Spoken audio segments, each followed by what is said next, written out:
What's happening, everybody? Hopefully it didn't start early. Anyway, welcome to the live stream. Let's see, I'm just checking to make sure everything, it looks like it's going good. So anyway, welcome to the live stream. Today we're going to be making a ring, a watch parts ring. So I'm pretty excited about this. It should be pretty fun. I got the idea from Chad Schimmel, of course.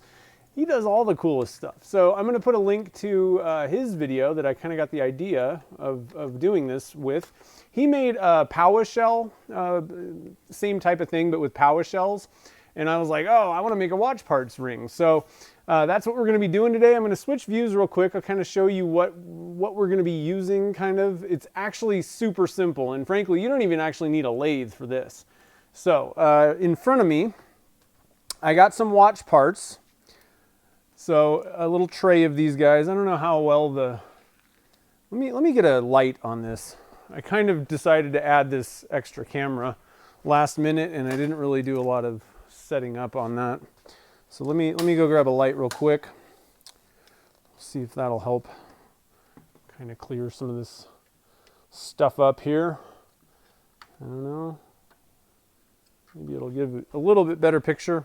Probably get a shadow at this point, but. So we got a little tray of parts. Now I ordered these from, this is the watch parts little kit thing that I got from Turner's Warehouse. And what ended up happening was there's a lot of larger parts that are more for like pens. So what I did was I just took out the little tiny parts, and that's what we're going to be doing. We're going to put it in, I have a titanium core ring, and I got this also from Turner's Warehouse, but it's got a nice channel in it. And you can just put all your little parts and stuff in there. And we're just going to glue them in basically using UV resin. So we're not even actually having to do like resin casting. It's not a difficult process. It's literally just kind of gluing parts on and then just kind of adding even more UV resin to kind of clear coat it and fill it in. And then you just sand it off. So you really don't even have to actually turn anything. So I have a couple of rings ready to go. I have one on the lathe. I thought it'd be a little bit easier for me to do this over at the lathe and just kind of sit down. I got it mounted on a mandrel. So obviously this is a ring turning mandrel right here. Let me zoom out just a little bit. I got that pretty tight. So I got a ring mandrel and I have a collet chuck. And it's set up on the lathe. I just thought it'd be easier for me to be able to kind of turn it and have it, sitting horizontal like that. So I got everything ready on this one, and then I'm going to kind of walk you through how I got to this point before we begin. So what I did there was I spray painted, sort of, I painted it on, but I kind of spray painted that channel. And you want to have something dark, and black's probably the best for this. We're going to have a lot of like shiny parts. That'll make them kind of pop out a little bit more, I think.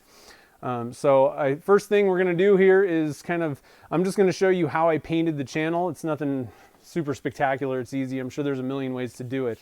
And I have a couple other options out there, different from how I'm going to do it. I just didn't have some of the, different stuff. I used what I had. Let's see here. Is there anything else? I didn't really think about what I was going to say about all this stuff. It's going to be kind of a little bit of a tedious process. It's going to be kind of placing stuff and then hitting it with UV light. So it's not going to be action-packed today, just to warn everyone. But it really shouldn't take that long. Also, I think this is going to go pretty quick. And so my plan is we're going to work on that one that I have right here, the one that's on the lathe and ready to go. That's a little bit of a bigger channel, a wider channel. And for these watch parts, they're just not small enough to fit in the really skinny ones. So we'll do this, get everything ready. And what I'm going to do is I'm going to actually set that outside to make sure that it fully cures. I think one of the issues that I run into with UV resins is I use the little flashlights to kind of cure them. But I don't think it's fully curing them. I think you're best off if you're using UV resins, let it just sit outside for like 15 minutes. And I thought what I can do is we'll finish that up, get it all glued and ready. I'll put it outside and then I'll start kind of working on this one and we'll do something a little bit different. So, I know the title was Watch Parts Ring, but on this one, we're going to actually use some of this easy inlay. Let me switch to this camera view. I got cameras everywhere today, guys. Is it this one? Yeah. So I got some of these opal things, and hopefully they're not too big. This is a pretty pretty skinny channel, but I think we can just kind of pick out some of the smaller ones, sand off anything that's sticking out, and we'll work on this one, get it kind of ready, while the other one is kind of curing in the sun outside.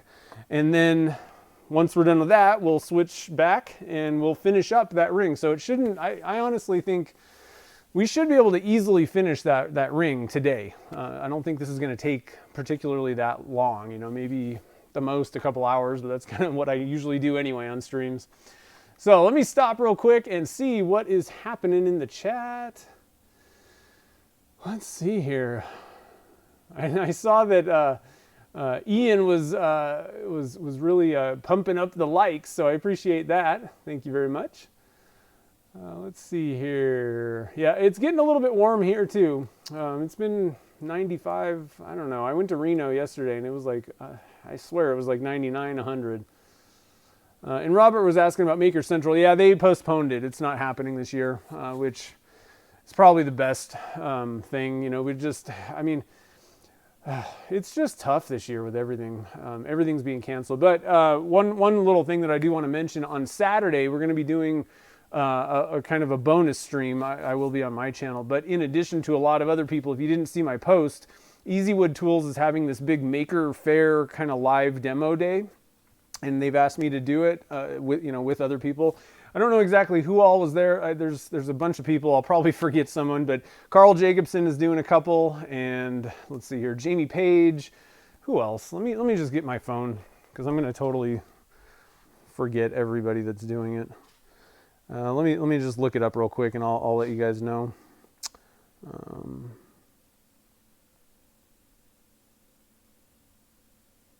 Hold on. Of course, it's going to take forever. I should have had this ready.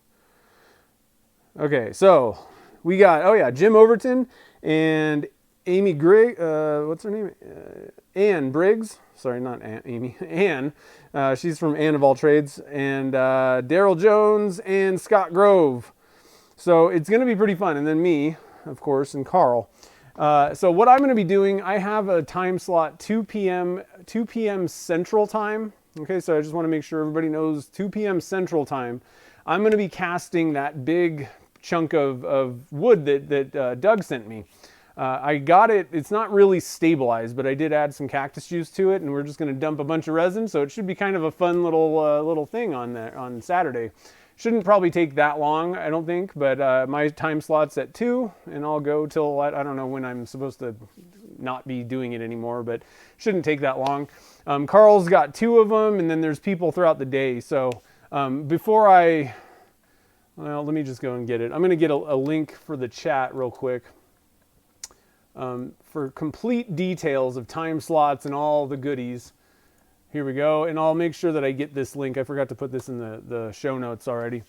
So if you go there, it shows all the time slots for that. So that's on Saturday, the 27th. Should be pretty cool. It's a really cool event. I'm really happy that I can do that this year with them. And it's really cool that Easywood Tools and Carl kind of set this up, because we aren't able to actually go places this year. And all the live actual events in person are canceled. So it should be pretty fun. I'm looking forward to it. And then Friday, I'm still doing my Friday stream. We're going to be casting some of the faux burls. And so lots of things going on. So it should be pretty fun. Lots of streams. And then there's even something next week, I think, with Bradley McAllister with Spirecraft. I think it's their like 2 or 3 year anniversary thing. So I'll have details on that too. So lots of live events. It should be pretty fun. So let me scroll down here. Oh man, it's hot. My throat's dry. I should probably not talk as much today. Ring making is what started you. That's cool. Yeah, I haven't made too many rings. I've done a few. Most of them were more in-depth type things. This is a much easier process. Let's see, the suspense is killing you. We'll get started in 1 second. Yeah, I haven't even made a watch parts pen yet. I'm usually, I'm not very patient, and like little futzing with little stuff. I don't love doing that kind of stuff, but I think it should be pretty fun. I'm just gonna take my patient hat out, put it on, and everything should be pretty good today, I think. So let's see here. Yeah, that thing soaked up a ton of, the problem was I didn't really have enough time to stabilize that chunk of wood. It's a box elder. burl, I guess, or I think.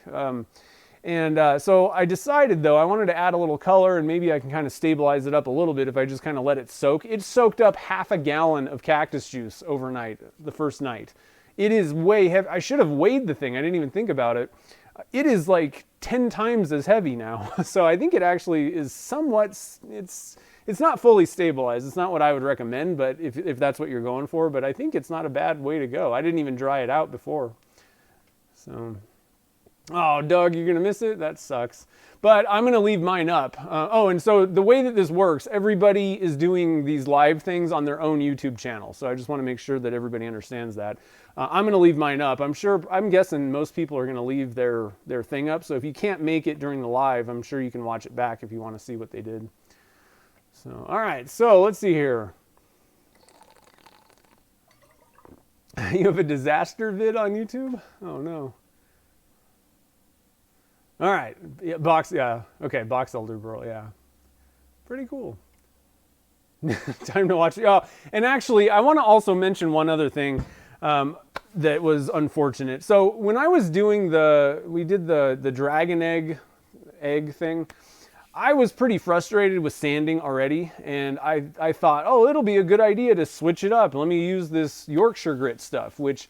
everybody knows that I suck with it. I'm not very good at it. So I apologize for being a little frustrated that day. And I actually, somebody told Glenn over, at Yorkshire Grit about it. And he's like, can I help? And we talked on Messenger. And I think the thing is, what I thought that the microfine polish was like last step type thing. And he's like, no, if you want it to be flawless, you have to buff.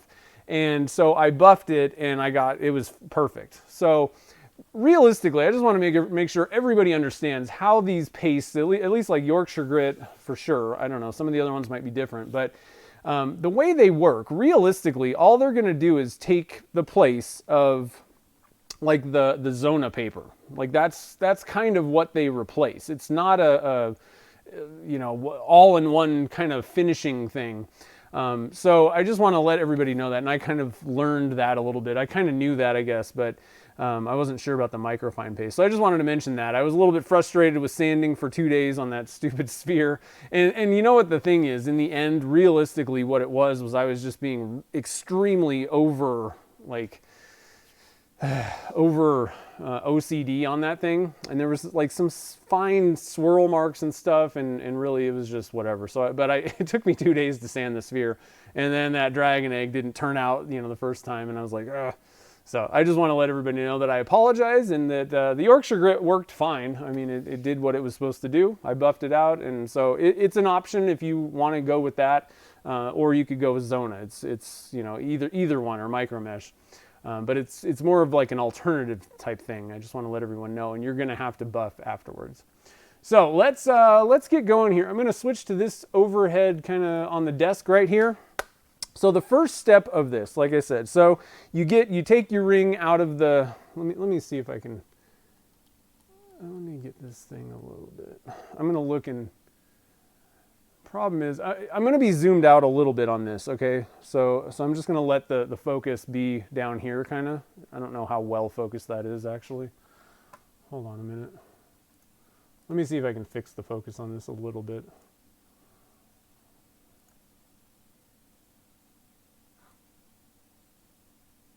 Nope, that's about it. Okay. All right, so it doesn't really need to be super zoomed in right here anyway. So what I'm going to be doing here is the first step is I want to paint this black, all right? And so the way that I'm doing it, I'm just using spray paint that you can get at Home Depot. And what I'm going to do, I'm not going to spray paint this thing out of the can. What I'm going to do is I'm going to use one of these little lip gloss brushes. You could use any kind of little paint brush. These just work pretty well. And what I'm going to do is, this is the same way that I do most of the painting of the inside of my tubes for pens. I'm gonna do all I'm doing is I'm gonna spray this into the cup. I don't want to do it on this. It's gonna probably blow paint onto my camera. So I'm gonna move over a little bit, and I'll come back and show you. But I'm just gonna spray a bunch in the cup.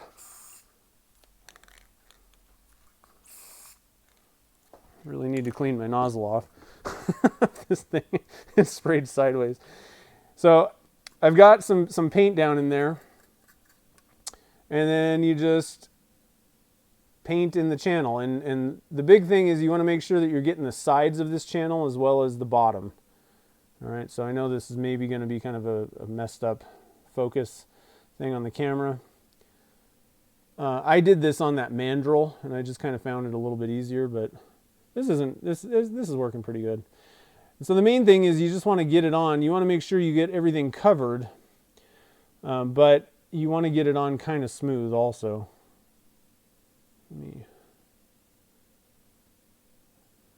Try not to paint your fingers too much. A little bit's okay, but you know, you don't want it all over the place. So that's all I did. And then I did this last night, so you know, you want to let this sit and dry.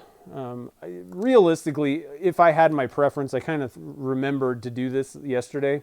I would probably let this sit for like a week if you can do that, you know, if you can plan ahead. At least 24 hours, like overnight at least, something like that. But you know, give it a few days just to make sure it's fully cured. And so that'll just give you that base, and then you're ready to do, you know, whatever you're gonna, like, you know, stick stuff into the channel, glue it in. So pretty simple way of going, I think. Let's see here. Couple of things. So there are alternative ways to hold a ring. You don't have to buy one of these mandrels, but I'll tell you what, these mandrels make things a lot easier. They're more accurate and just simple to use.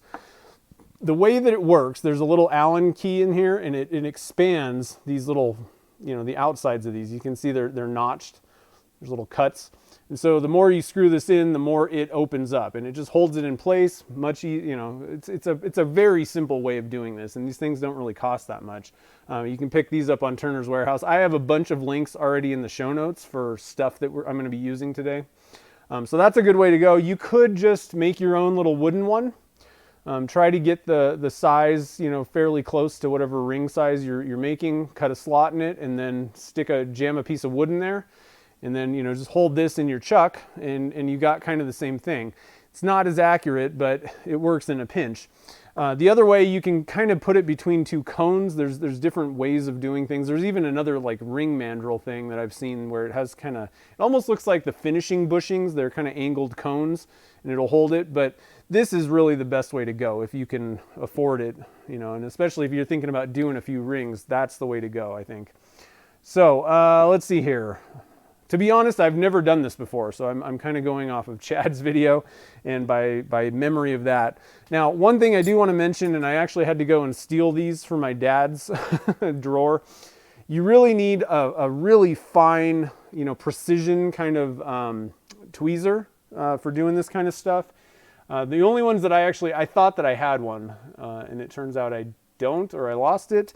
The only ones I had were these.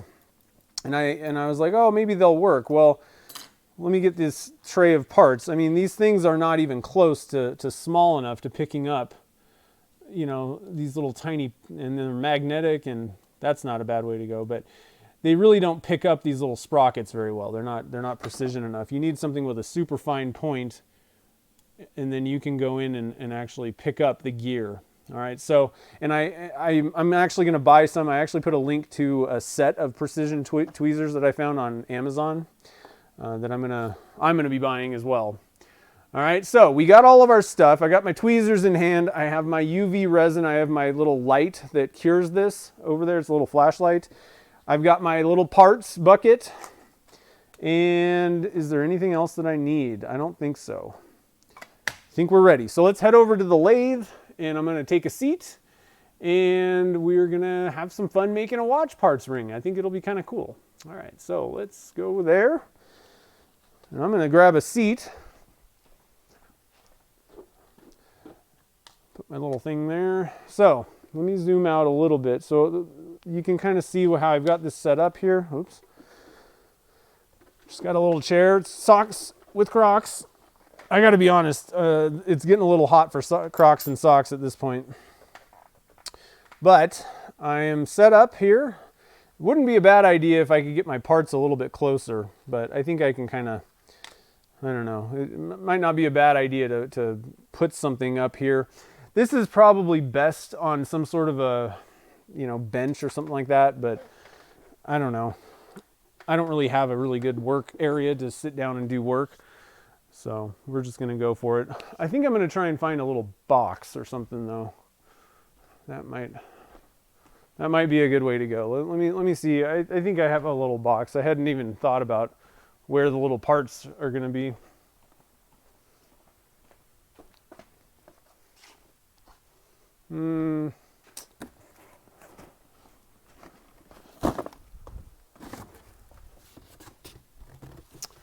All right, I got myself a box.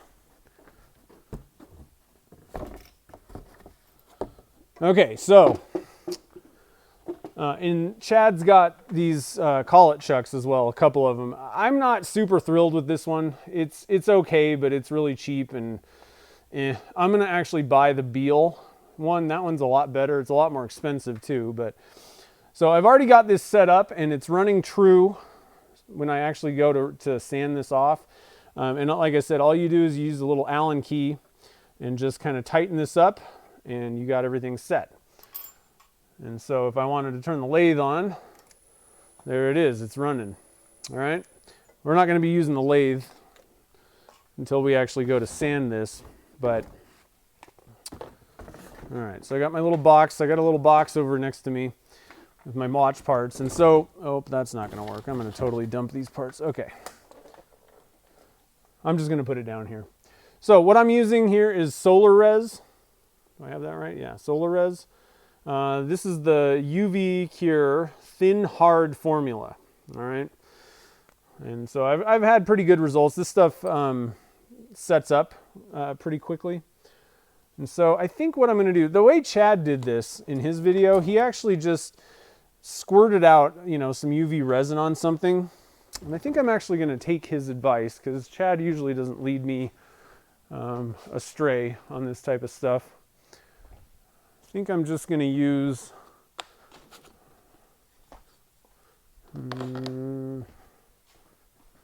yeah. I've got a little piece of melamine. It doesn't really matter. I'm just going to squirt some of this stuff out on here, and what I'm going to do is we're going to kind of use a little bit of a how am I going to do this? I got a little brush that I think will work. Super small brush that I think will work great. And I got these on Amazon as well a while ago. These are like eyeliner brushes or something like that. Oh, I got to get my phone out, but let's get going here. I want to start the process. So I'm just getting a little drip, putting that in the channel. And the beauty of the reason why UV resin is a great way to go for this is it's going to stay open until I want it to cure.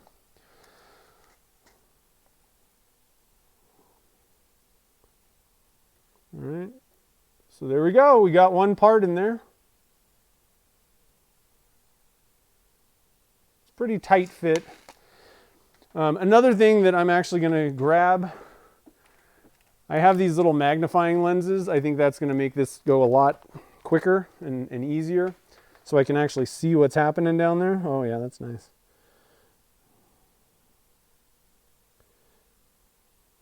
And so I'm going to actually try to sort of bend this into the channel. It's a little bit hung up.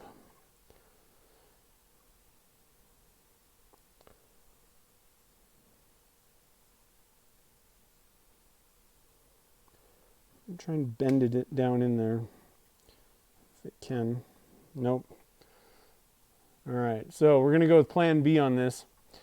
One thing that I had to do already on a couple of these parts was actually cut them. And I think the easiest way to cut them is just to grab a chisel. So I don't know if you can see down here, but I'm just grabbing a chisel and I'm just going to cut off a little bit of it. And then now, where'd my tweezers go? Oh, I think I kind of just bent it. That's okay.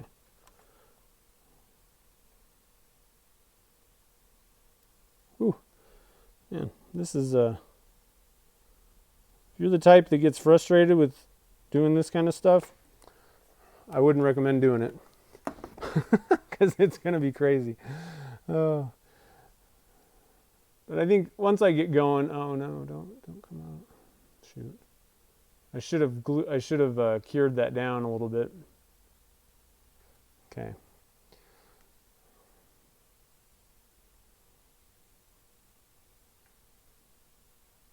All right. I'm going to hit it with the light. And now I should be able to mess around with this thing, and it's stuck there. Yep. So that's why you want to use UV resin on this stuff. Let me grab my phone because I can't see you guys laughing at me. I guarantee you guys are. You're like, oh my God, we have to sit and watch this whole process. Maybe this will take longer than I thought. Now, I think once I get going, everything's going to go pretty quick. And you know, with these watch parts, it's really hard because you know they're a little bit kind of big for this. Even though I did pull out some small ones, still they're pretty small. All right, so I'm gonna open this up. Oh, get to watch an ad. How exciting! Here we go. Yeah, you can use punches as well and bend things. These things are so small that it might be that might be a little bit kind of difficult to just bend them. You might tend to kind of break them more. But yeah, and that's how you know the watch parts pen blanks go. And I've already cut this guy. I don't know if you can see that. See how small these things are? I've already cut this down. It's a little gear.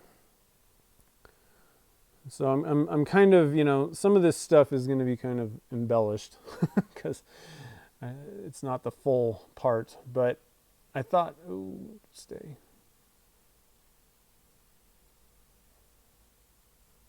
I think I might have bent this a little bit too. Pretty sure this thing fits. All right, so what I'm going to do is I'm going to hit this. And then now I should be able to kind of bend this around a little bit maybe. I want to be kind of careful. What I'm going to do is I'm going to slip a little bit of glue underneath, or it's not glue I guess, UV resin. Slide that underneath there. And I'm going to hopefully not glue my tweezers to this piece. That didn't work.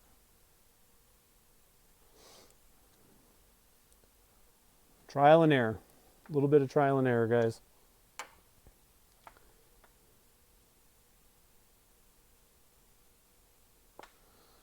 All right, here we go. We're going to give it another shot. Can you guys see? Let's zoom you guys in a little bit. I think we can get in a little bit tighter. Hopefully it'll... Oh. Oh, I think I cured that. Dang it. I got to watch where I'm pointing the light.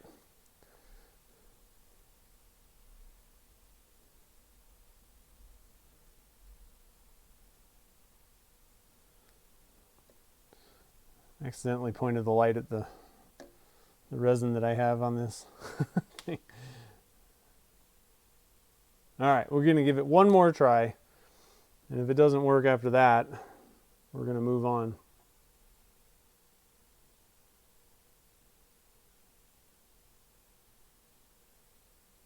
Oh. We're moving on. Okay. It's already looking kind of cool, I think. I'm already excited. What do you guys think? All right, so we got some little gears in here. Here's an easy one.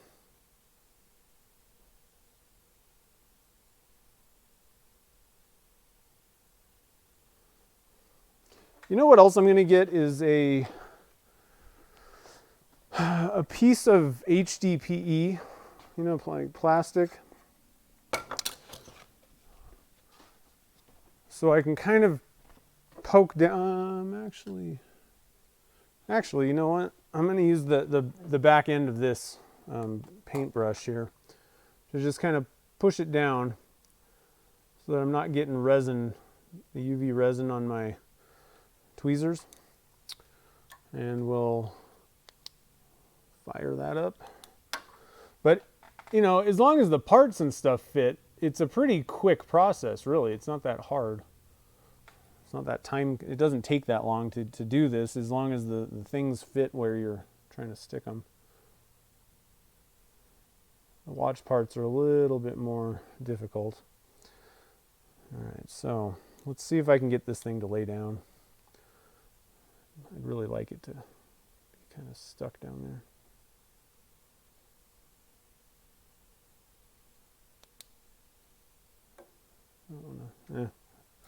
I don't want to glue these tweezers in. All right, I think we're good. Let's move on to the next one. Add a little bit more. So it's going pretty quick. I mean, it's not taking that long. I can handle this. How about you guys? Can you handle it? Let's see if this big gear will fit. Will this thing fit? No, too big. Here's a little weird part. Can you guys even see that? I don't even know if you can see this. Where's the camera? Look at that little weird part. We're going to put that in there. That's a watch part.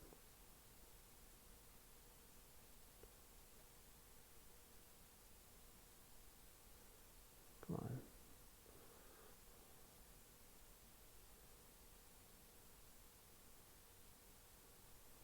There we go. That's exactly how I want it. Hit the light. That one may end up getting sanded off. Oh, that one came out. It wasn't stuck. It was a little bit. It really wasn't a good match. It wasn't a good fit. Okay, so we got another little gear. I really need like a macro lens. Look at that. That's pretty cool.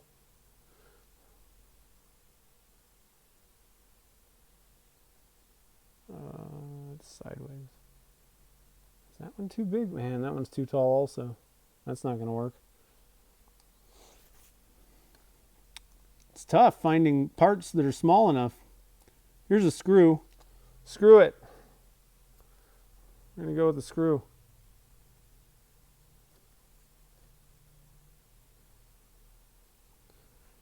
Oh man, even that screw is kind of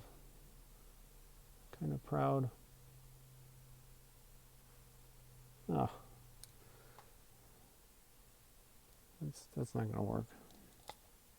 All right, here we go. We got something that'll work.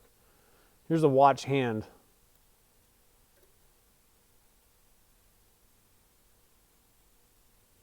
Trick is just getting it to stay in place. All right, grab my light. Didn't get it.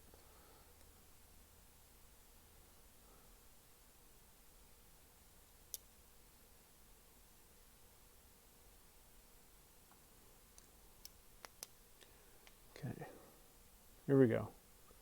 We're going to get it this time.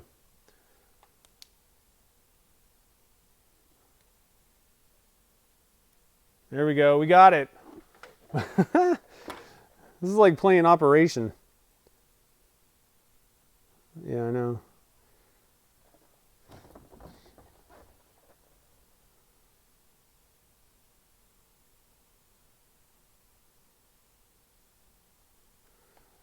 Yeah, I'm gonna bend the hand.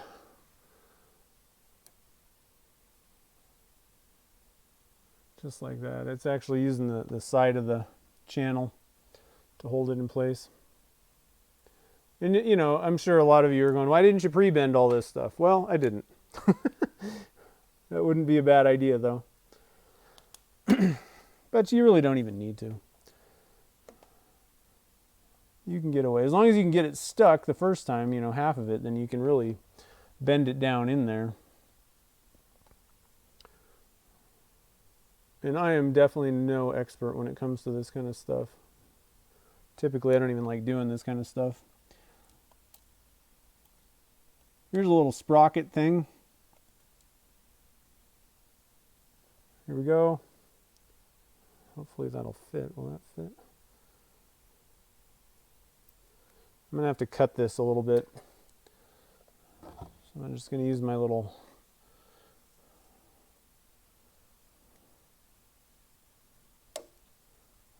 Just going to cut some of these little spikes off.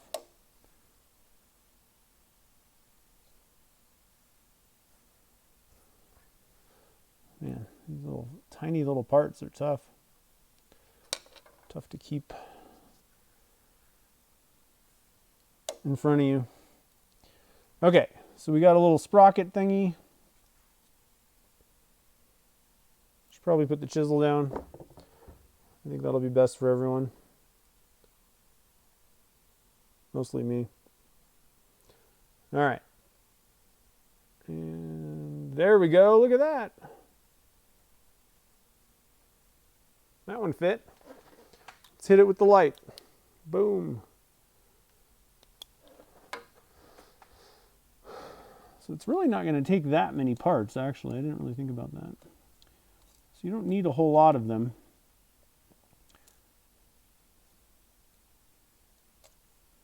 Here's a tiny little gear. I don't even know if this will show up on camera. Yeah, sort of. Look at that guy. Whoo! This is kind of fun. Oh, that's not what I want.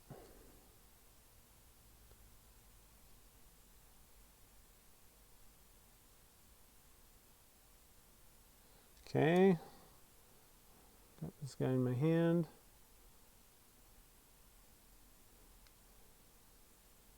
Oh. Get in there. All right. We're going good here, I think. What do you guys think? I'm not sure if you can do how much dyeing. Pre-bending is no sport.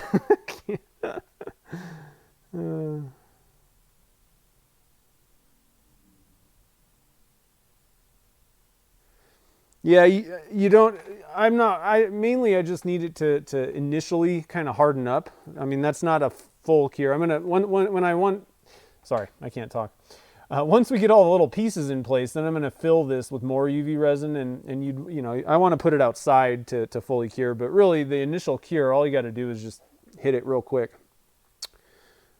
Let's see. Philip's here. What's up, man? You don't think the 3/4 collet chuck will fit my lathe? Well, this is a Morse taper collet chuck. It doesn't go on the threads. Or the other ones do have threads. So if you have a 1" 8 or a 1" or 1 1/4 8, they have ones that go on the threads also. So, and they most likely you can probably, if your taper's different, then you can probably get a different taper too. M33 spindle. I don't know what an M33 is. That the threads, or that's not the taper, obviously. Thumbs up. Thanks, Dustin. All right, so let's keep going here. I'll quit yakking at you. I'm gonna put a new blob of resin down. I think I might have accidentally shown the light at that one. So not too bad. This is manageable for me. I can handle this. Ooh, it's probably too tall. Gotta find a. Ooh, here's a good one. There's a good one. Oh yeah. Look at that. That stupid piece is sticking out though. Man, it is really difficult to get stuff that fits both side to side as well as up and down in here. Here's a little screw thing.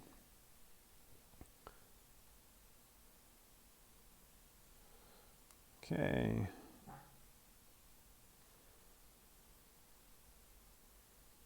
Ooh, it's actually a gear.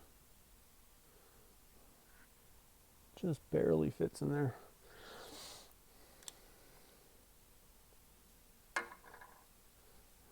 Things are getting a little bit too...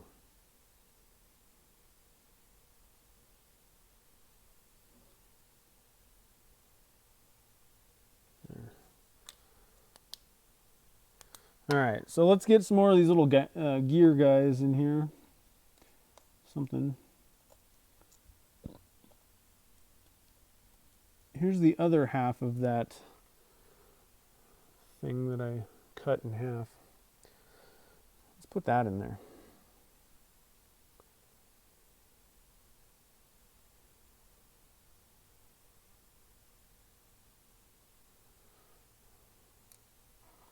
All right. So let's see. How did the other one go? Yeah, we're going to put it the opposite direction this time.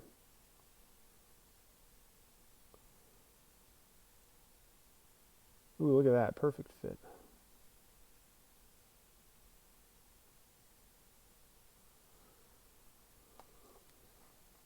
Okay. There we go. And then I'm going to add a little bit of resin, and hopefully I can get this one to bend and stay. Try and add a little bit of resin underneath there. Around. This one may glue my. Actually, I don't need to bend it really. I think it'll be fine. All right, so we're almost coming back around to the front. Here's a little cog thing. I'm going to go back. I'm going to try and add this right next to that little watch hand. This is a really tiny piece right here. I guess they all are. Look at this guy. This camera's doing pretty good picking up how small these things are. Let's see, I got it the wrong way. I'm going to do it this way. No, that's not going to work.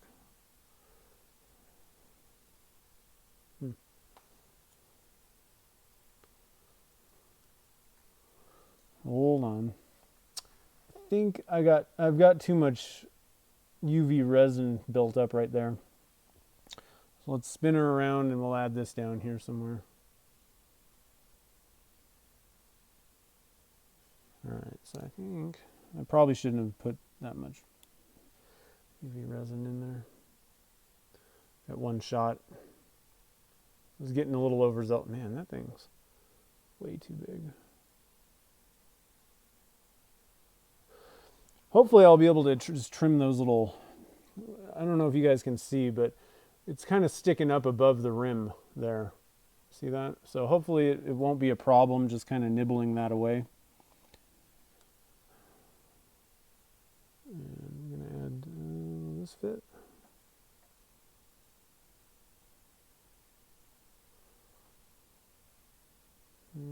That's a little big. I don't think that one's going to fit. See what else we have. Here's a little kind of cog thing.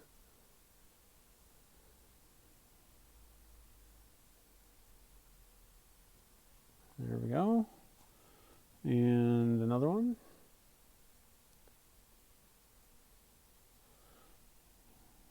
Zooming right now, guys. We're zooming. Here's another one of those little copper pieces.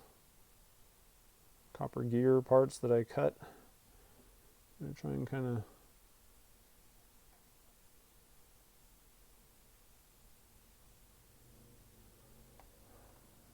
slide this thing in there.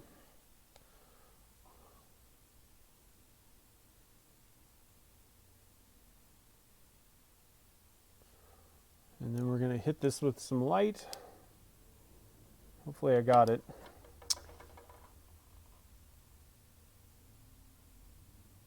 I did.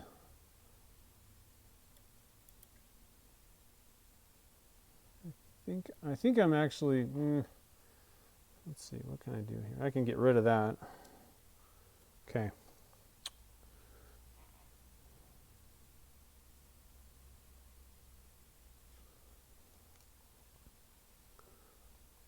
So let me get my light ready in this hand.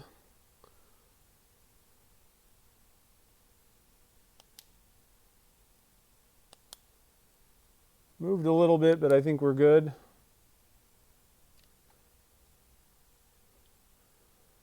All right.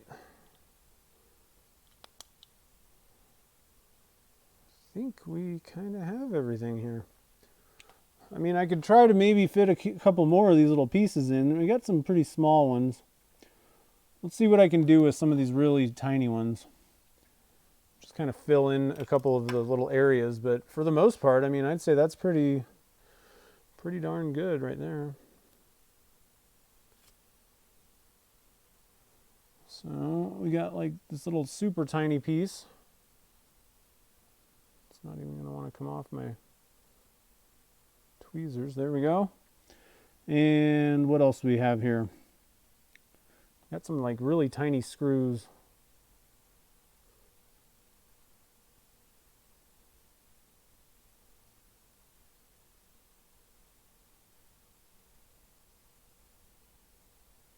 Okay.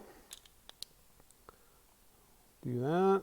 I'm just going to kind of spin this around and make sure everything so far was cured well. And then I'm just going to add, let's see here, there's a couple of spots. Let's see. Well, I don't know. I think we're good. What do you guys think? I think we can just start filling this thing in. It is some precise work, I know. I'm not really steampunk style goggles.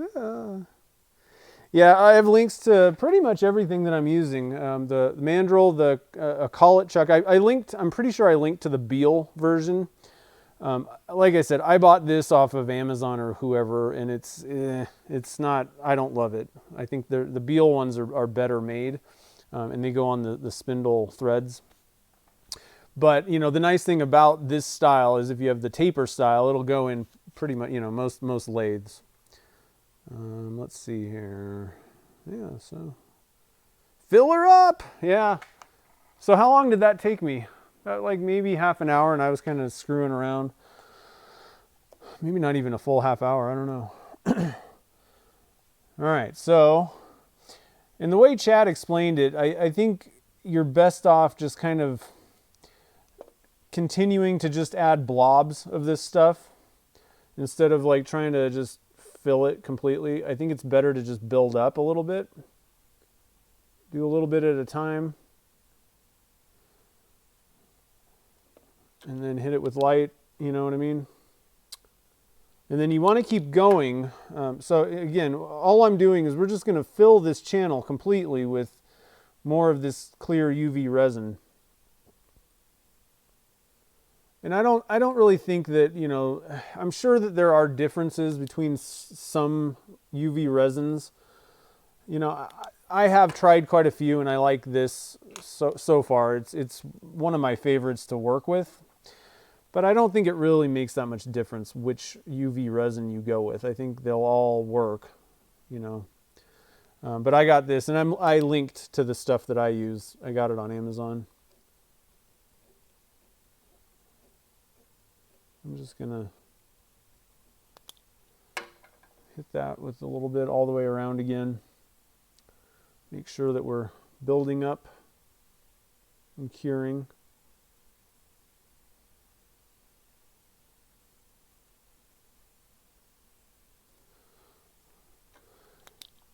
And I'm foregoing the goggles, the magnifying goggles. I ended up taking them off. They were just bugging me.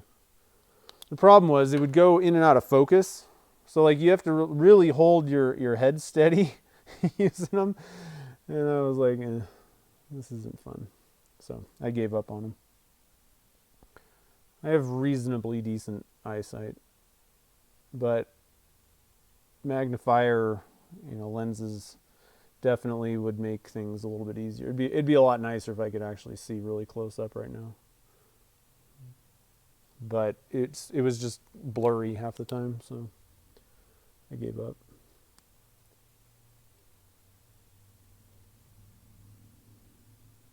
I just gave up on it, guys. All right, let's see here. Cogging off. Yeah. Yeah, bubbles too. I can't tell if I'm getting bubbles or not. For my first one, I'm just going for it. A lot of times that's how I do things. I'll just dive in and mess around. And I don't really care if it turns out perfect or not. But it'll kind of give you an idea of, how much, how much is necessary. Because a lot of times you can just dive into things and not be super critical about every little step. And it's good enough, it's fine. I mean, I can't see any bubbles right now, and I don't think anyone else is gonna, down the road. Unless they put, magnifying lenses on their head. So I don't know that I care so much about bubbles anyway. But if you're going for, the best possible thing, then you would definitely want to get any bubbles you can out.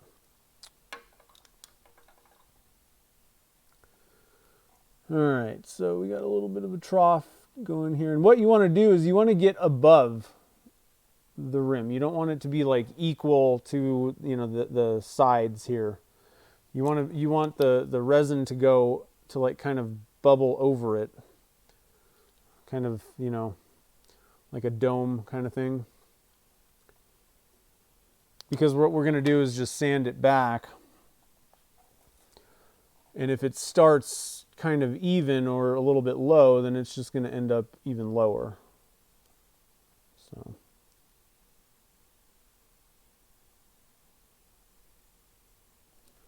keep adding until you've got the whole surface completely above the edges of the ring. All right, so this is going pretty good. I have no complaints here. I think it would be important, if you were doing a lot of these, it would be, very important to get the right height chair and all this kind of stuff. This is not the most comfortable thing. I'm kind of bending over this a lot.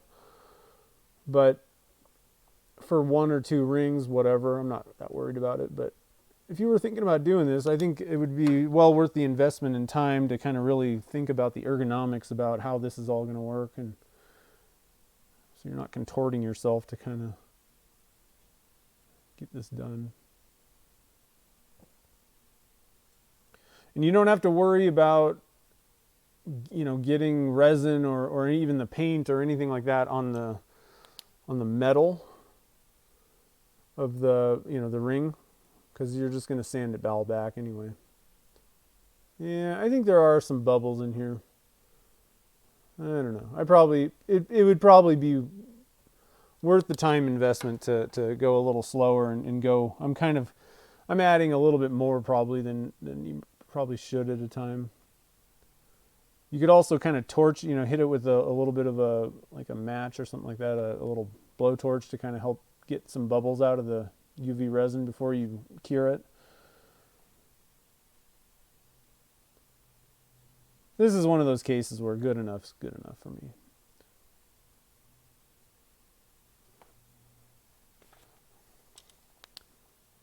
I'll be happy with it as it is.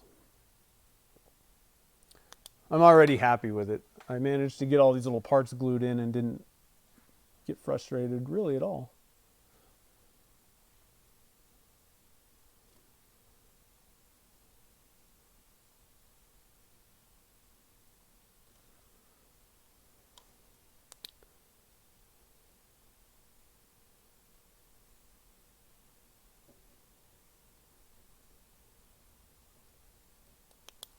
Okay, let's see here. So now I'm going to put the little headlamp, or the goggles on here.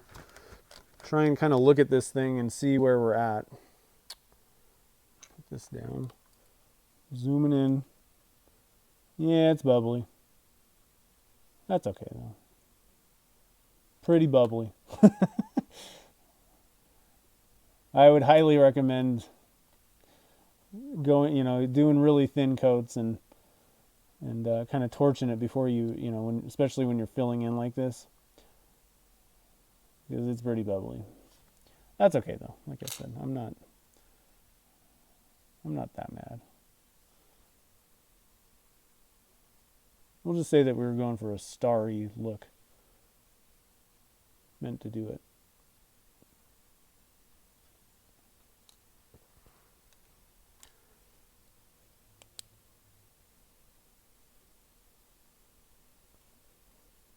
Still got some dips here and there, so we still got some areas to fill.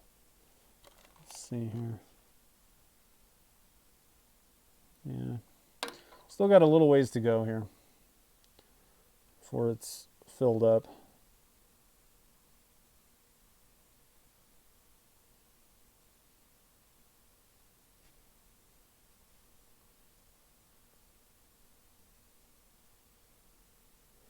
So if I was going for no bubbles, let's get something out here. If that was what I was originally meaning to do and focused on, which I highly recommend that you do that. I think you're going to be a lot happier in the end, because once we polish this up, those bubbles are going to pop. They're going to stick out. So maybe you just get one of these little kitchen flame lighter things. Just kind of. Probably best to get your magnifying glasses on and get in there and look at this thing when you're doing this. That's all that I would do, though, is just hit it with a little bit of flame. You can use the butane torches. I think that a lighter, one of those little kitchen lighters, is probably a better way to go on something this small. I don't know that there's really a whole lot of difference. I mean, they all kind of do the same thing. It depends on how they work. This one sands pretty well. This is Solarez hard, thin hard formula. So like it cures really fast, and it's nice, and it's a pretty hard formula, and it doesn't. Some of the UV resins can kind of leave like a little funky kind of surface until you sand it. So I like this one kind of the best out of the ones that I've tried, but I mean, I haven't really tried that many myself. I think it's just, try a few out, find one that you like, and probably kind of stick with it. Probably the best way to go. The brand Solarez has a ton. Let me zoom out a little bit. Solarez. They've got a billion different types of UV resins. So, most likely they've got one that'll work for you. Alumilite has one. It takes a little bit longer to cure, and that's why I don't really like it as much. I don't use it. Supposedly, I heard a rumor they might be coming out with another one, though. So I'm interested to see if that maybe works a little bit different, We'll have to kind of wait and see. And I'm sure if they do come out with something, I'm sure they'll send me a sample so we can kind of play with it. Give you my thoughts on the situation.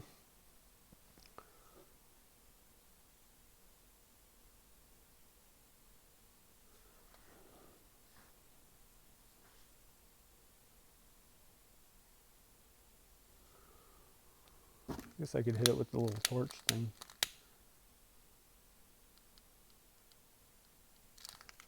Although at this point, the bottom layers are so bubbly that I don't really think it makes any difference if I torch the top layer.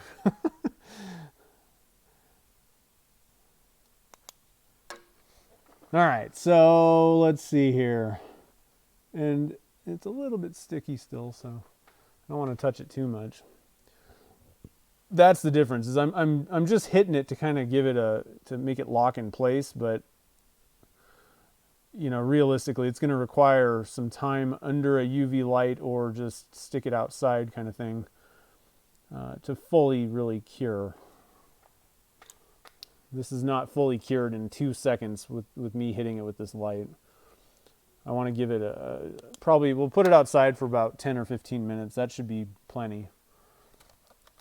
But sunlight is probably the best way to cure most of these UV resins.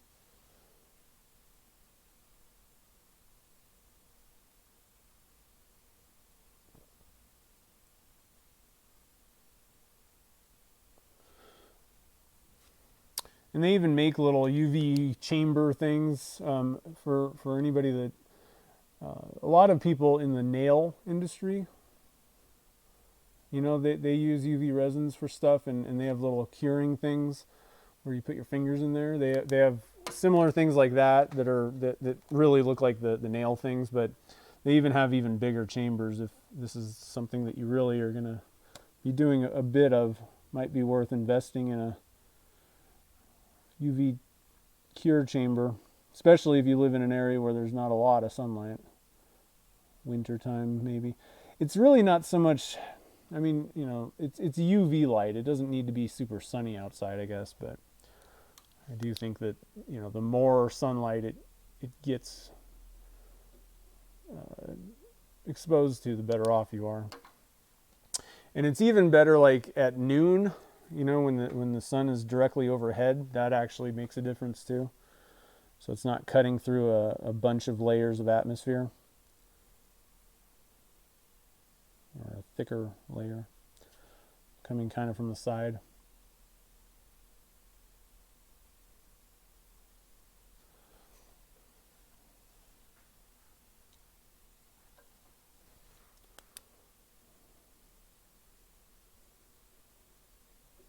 Alright. We're almost there, guys. This thing's pretty good. I gotta hit it. I gotta look.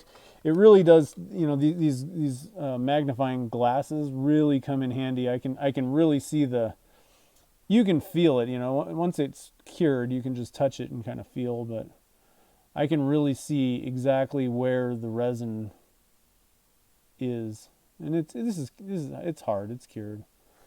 But I'm going to add a little bit right here.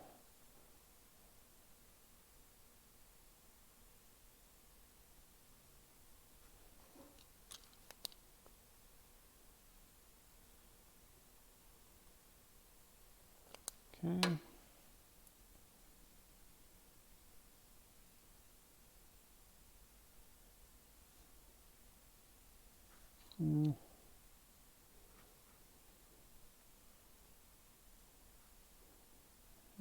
Looks like there was a little bit of a dip right here.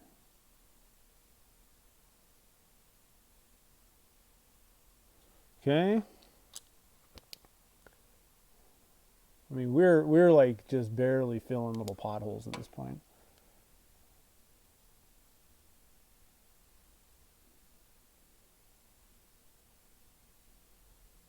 And there's a little bit of a dip right there.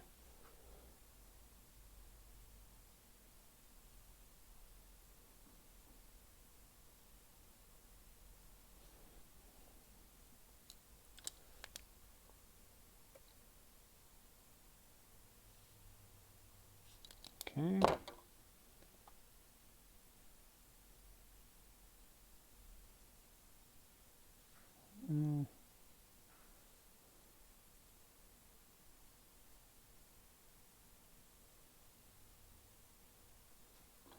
I'm in full concentration mode. It's getting nuts.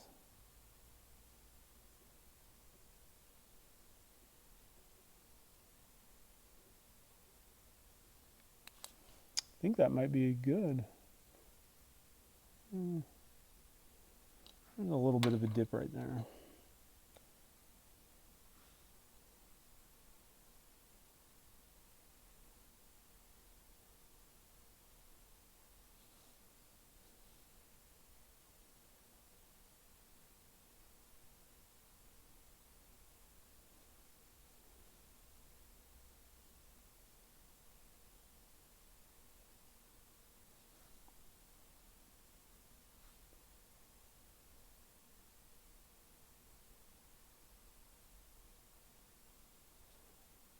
Okay.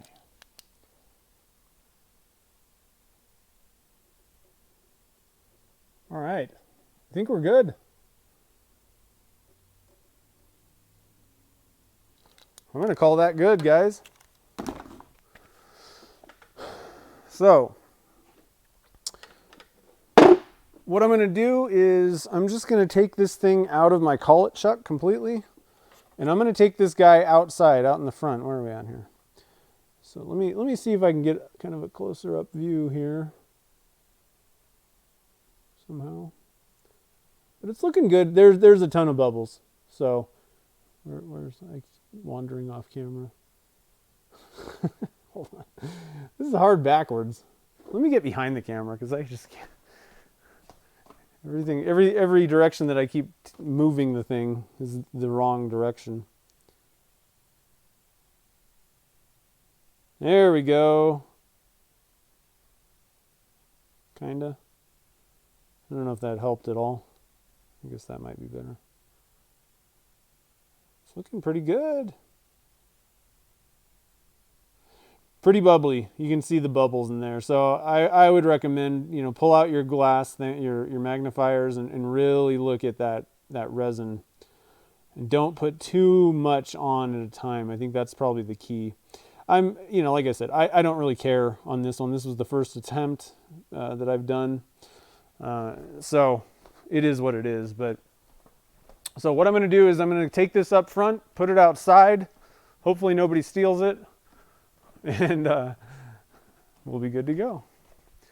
So hold on real quick, and then we'll work on that other one that should go even quicker than this one.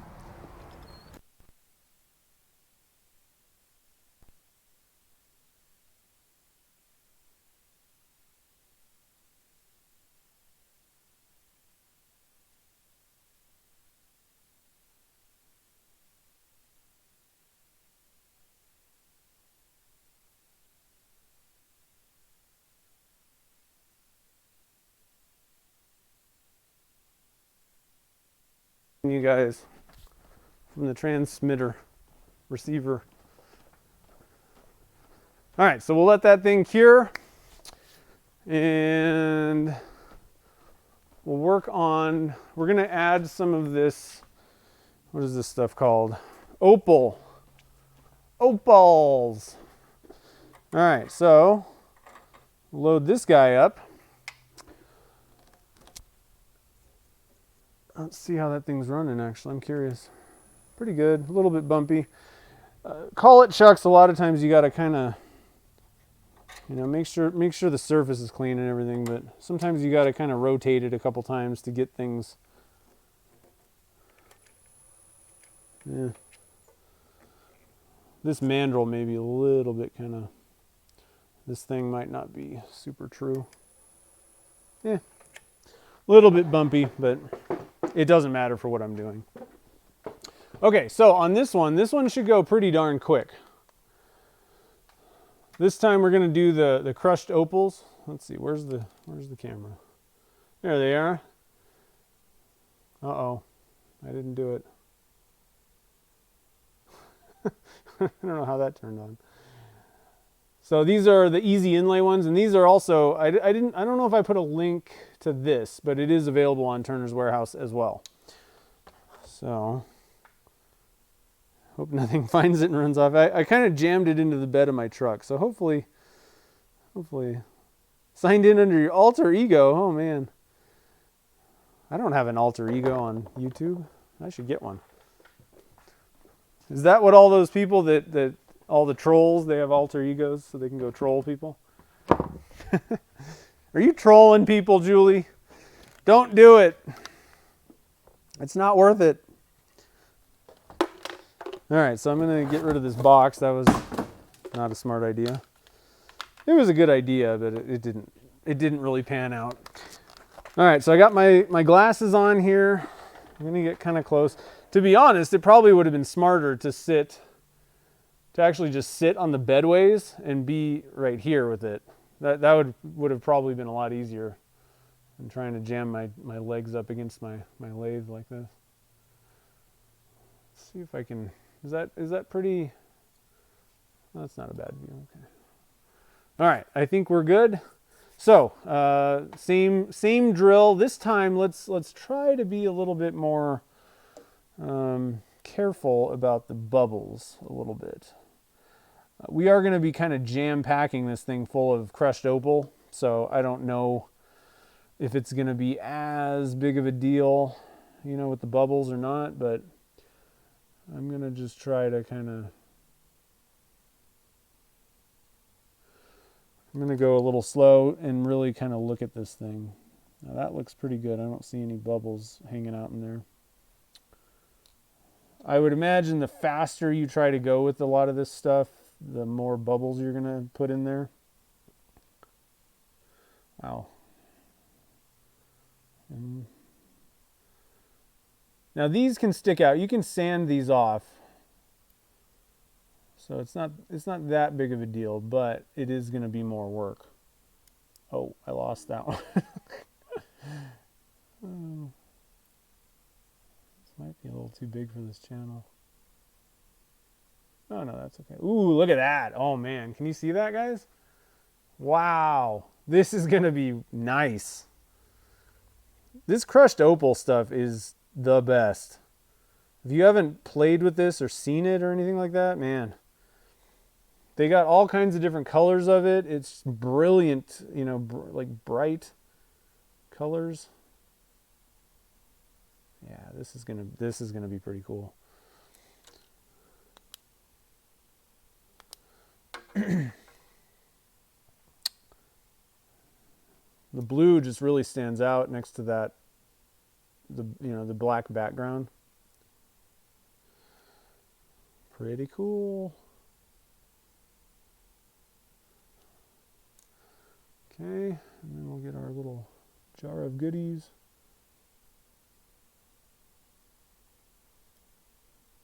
Try and find some good sized particles. Oh yeah, there's a good one.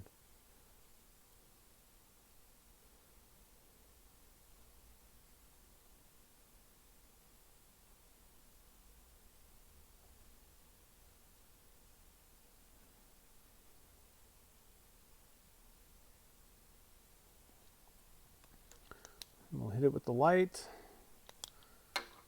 So let's see here. All right, Ray, have a good evening. Thanks for joining the fun. Fire coral, yeah, all kinds of stuff. Turquoise, just regular, just turquoise would look good. Let me get some more resin in there.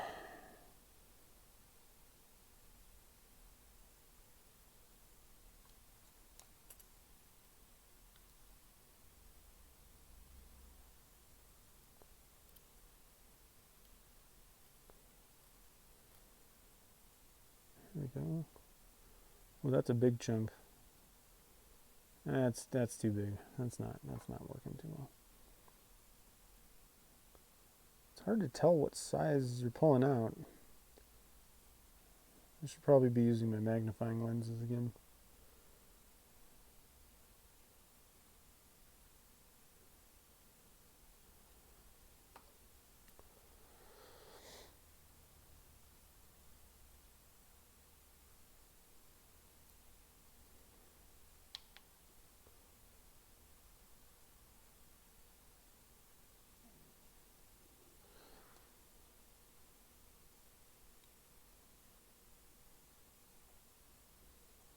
I think it just depends on your level of OCD, how much time this is going to take.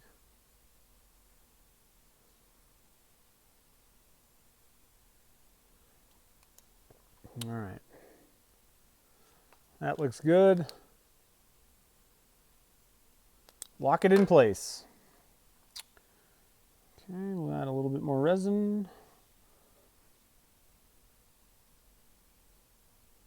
When we get about halfway through this, I'm going to actually go outside and rotate that ring just to make sure all sides are getting even sunshine.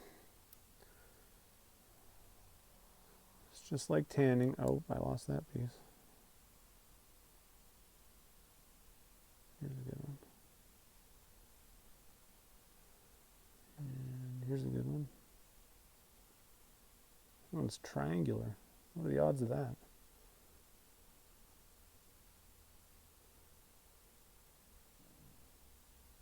There we go.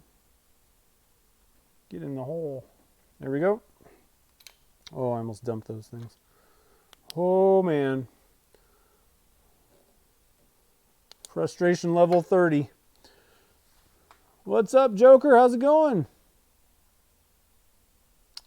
All right, Bob, have a good one. Yeah, it's not the most exciting thing to watch. I know that. But It is kind of cool.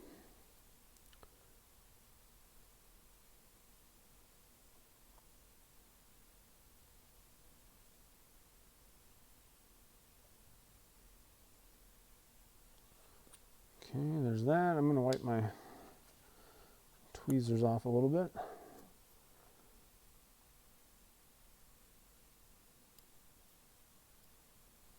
I'm going to pick out the right chunk.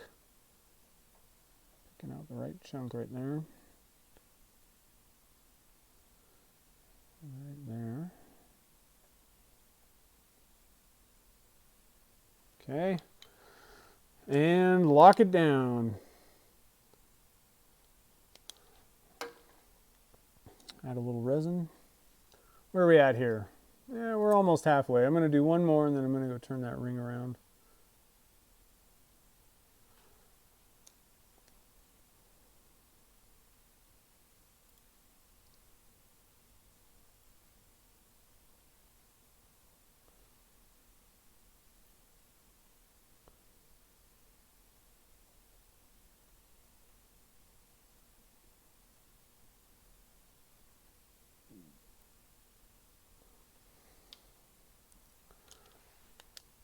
And lock her down. All right.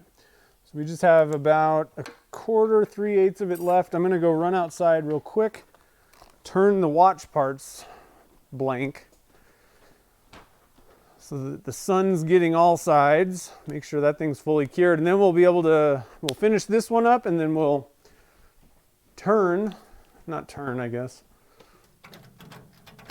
up the watch parts.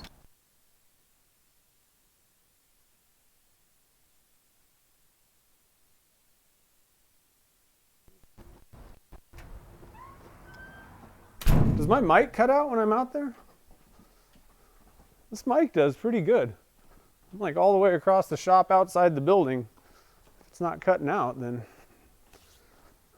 not bad. Okay. Let's finish this guy up here. Who's ready to see this thing finished? Add a little bit more.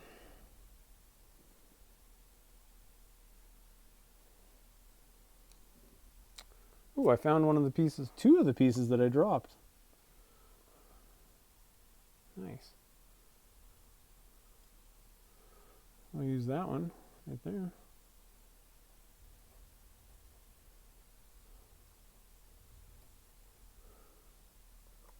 Oh, come here. There we go. Ooh. There we go. Lock it down. Simple process. Yeah, you could do it fast like that, I guess. But the problem is I don't really think these would actually just flow in there very well. Like I know what you mean, but I'm not this type of artisan. There's all kinds of people. Like Scott Grove would probably do this in 2 seconds. He's good at this kind of stuff. Me, no. I'm slow. Turtle blank making. And another thing that you could do is you could maybe even crush these up into like even smaller chunks and then put the powder in or fill it with like turquoise or something else around there with like a dust basically. I think I kind of want the black actually. Kind of like having that black background with this blue in this case, but that's not a bad way to go. And that's how a lot of the people that do the the rims of bowls and stuff like that. That's how they do it, to fill in. If you want to fill the entire crack with stuff.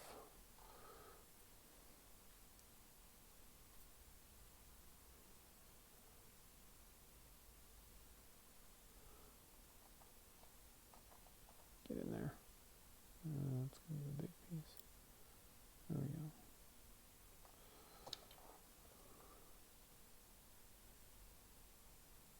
There we go.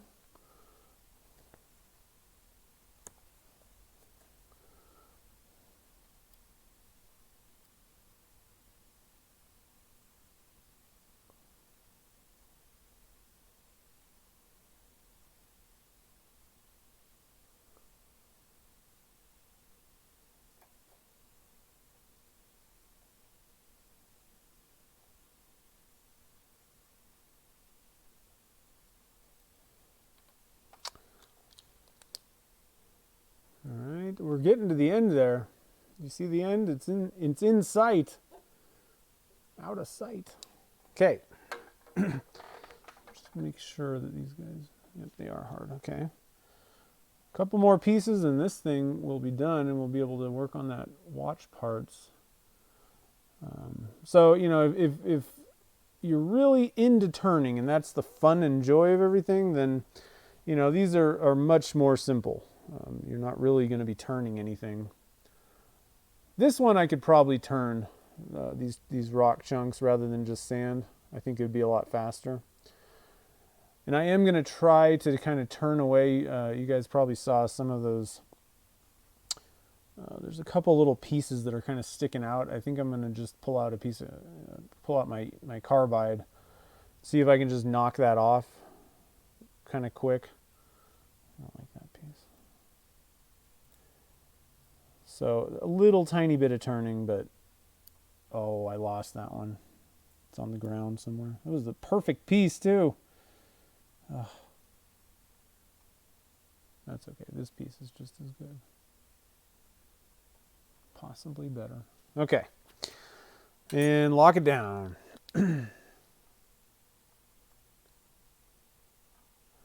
Okay, and then I'm just going to kind of fill in again the same way as I did before.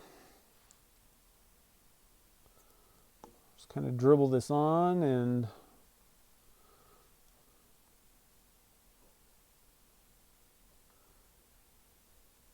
try to fill the entire gap. I'm just going to give this kind of a, let's see, where's my light? I'm going to lock that, what I just did in place, do it kind of in stages. I'm not really messing around. I'm not even looking at my magnifiers on this because I don't know. I don't really think that bubbles are going to be that much of a problem. I don't know. I could just look in my magnifiers, but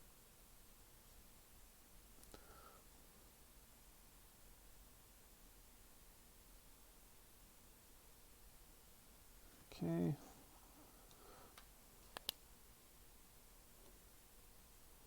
This is going to be a nice ring. I'm pretty excited about this one. Excited about the watch parts one too. That was the whole point. But this one kind of came out of left field. I hadn't entirely like planned on doing this one necessarily. I hadn't thought about it, you know. So this is a nice surprise.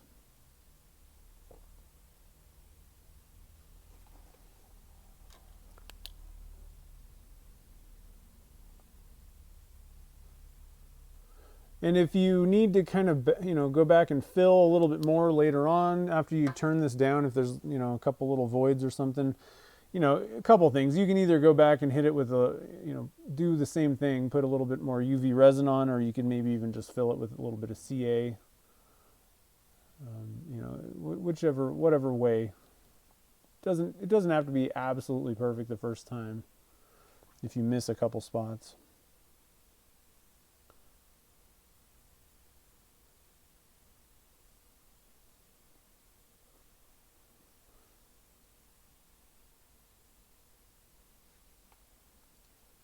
Okay, hit it with the UV light.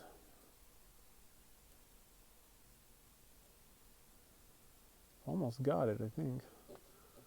One little area. Let's see. I'm going to get the magnifiers out. Take a look at this thing. It's looking pretty good. A couple dips here and there.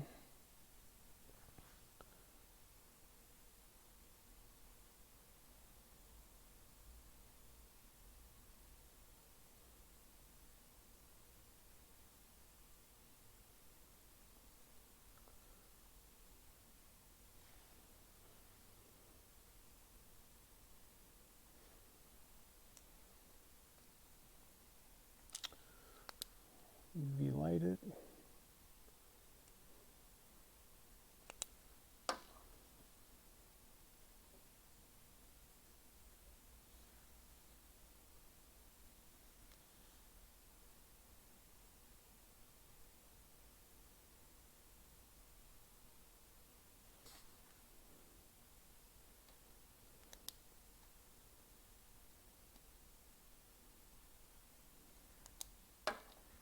right.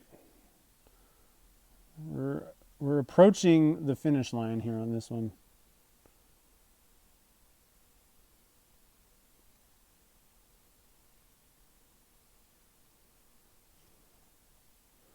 It is hard to tell exactly what's going on with some of these areas. Talking about pretty small stuff, but like I said, it doesn't necessarily have to be perfect the first time. Not that big of a deal. Yeah, actually, I never thought about that. UV resin for little pits and stuff. Huh. I'll have to try that. Good point. I don't know why I never thought of that.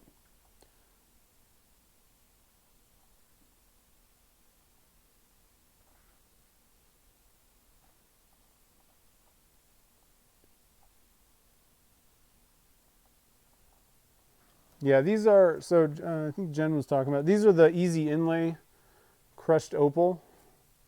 Where are we at here? Where's the camera? There it is. Easy inlay.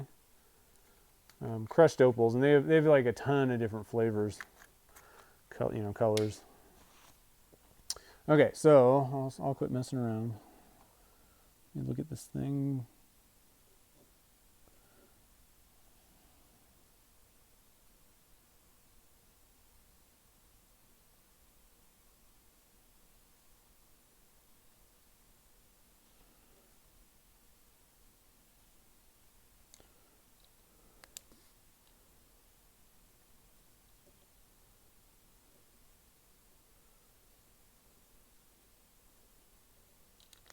That looks like a low spot right there. Yeah, maybe a little bit low. Maybe just a little tiny bit.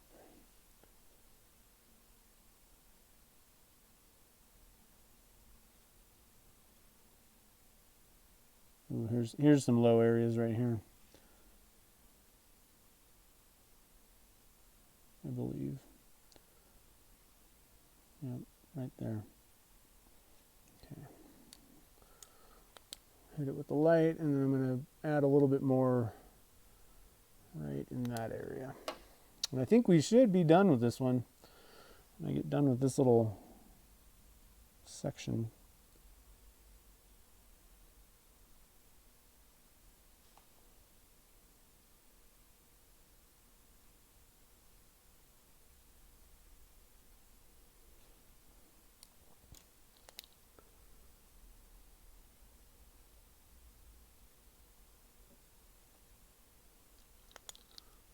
Okay, one more.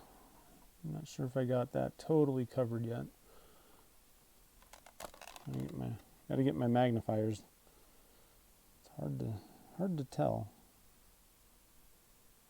It's a naked eye.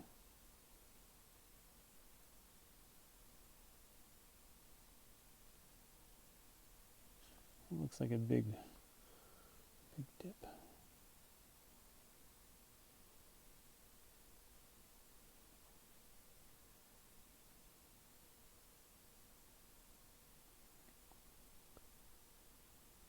Okay. I think we got it now.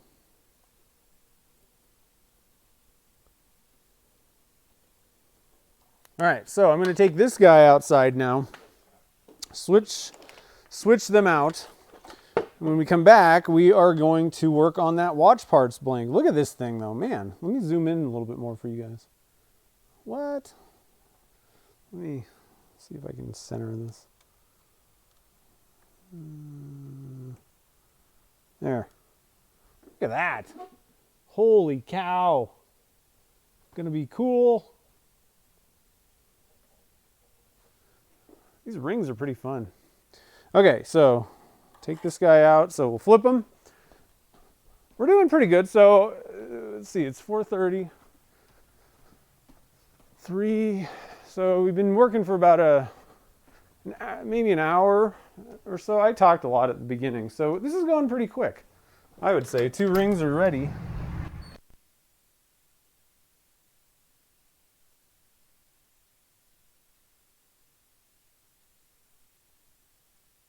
Just my favorite, guys. Let's do some more sanding. And so you can get, you know, this is where you could maybe pull out the turning tool if you got a really big ridge. You could pull out, you know, probably carbide. I'm going to do that because I got a couple of those little pieces of the watch, you know, stuff in here that I think it's not going to sand off, I don't think. So I'm just going to try and very carefully nibble it away.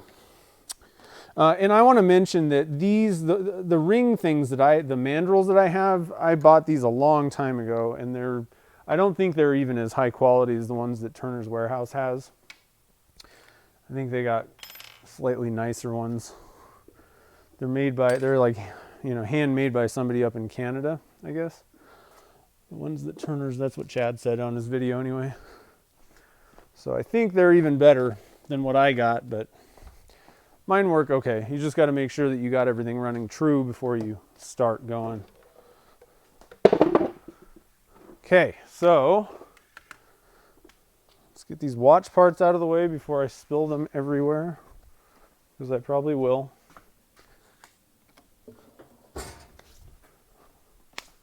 Who's excited about this? All right, so and actually I got to let's get the camera re-situated here as well. I think I'm going to move the camera to the front of the lathe real quick. So give me 1 second while don't look at the camera. We're going to be resituating.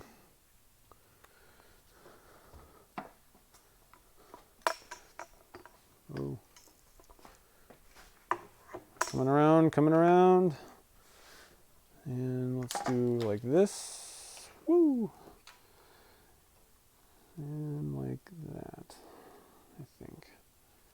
A little higher. I think that ought to be pretty decent. I know, I just got everything set. Whoa, what's going on here? I think I gotta go like this. I had my cords all wrapped around. Okay. We're okay, guys. We're okay. I'm all right. All right, so I got that like that. Let me get my light. I'm going to put the battery in this thing instead, so I don't have to drag the cord.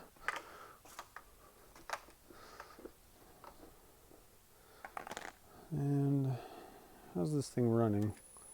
Ooh, that's running pretty true. It's looking good. Seasick.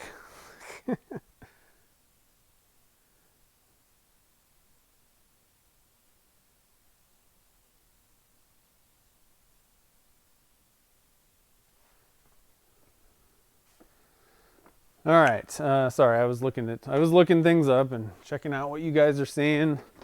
I know everybody's excited to see the next step. Let's hope that the turning part goes good. Chad doesn't turn his at all in his video. He wasn't using watch parts either, but how does that look? Is that too bright or? Oh, that looks pretty good, I think, right? He just sands it, but like I said, I have a couple of those little parts kind of sticking up out of the surface. So let's try. I'm just going to pull out the R2, the square, and we're just going to kind of nibble this a little bit, very carefully. The other thing about this is, they're just kind of glued in there. And there's basically like a stem sticking up. And so I hope that this just cuts that little stem thing and it doesn't like want to bend it out, like rip it out of the surface. So we're kind of experimenting a little bit here. I don't exactly know what to expect here with my results, but I figure if we turn the speed up fast enough, hopefully, and take a very light cut, I'm hoping that this goes well.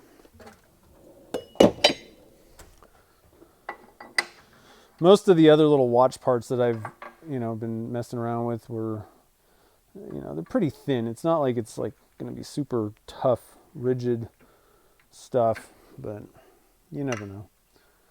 A little bit low. That's pretty good. Maybe just a hair up. Right there. And right there. Another thing, I don't actually have the wrenches that you need to tighten this thing, so did that wobble it? Yep, that wobbled it. Hold on.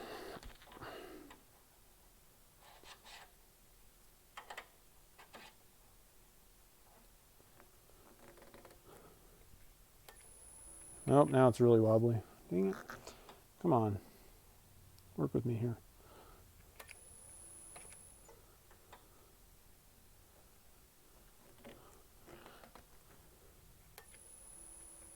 Dang.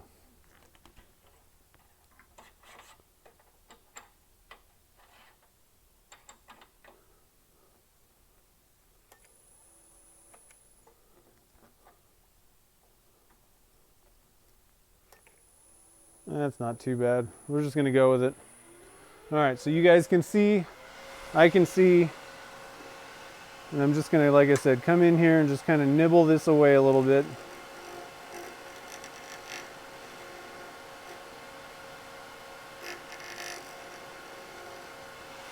Stop real quick and see where we're at.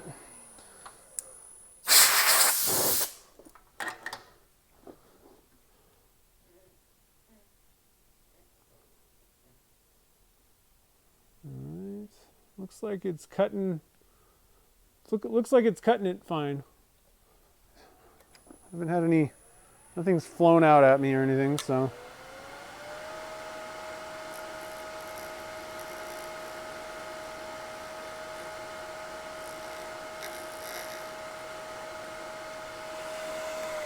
I don't need to get it way down. I just need to take the majority of that stem off.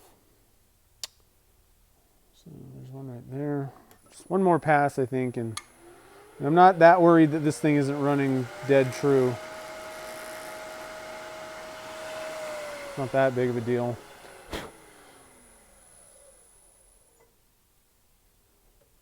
All right.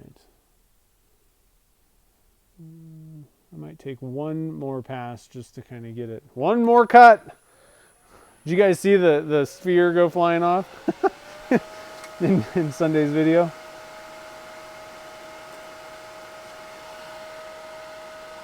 Yeah.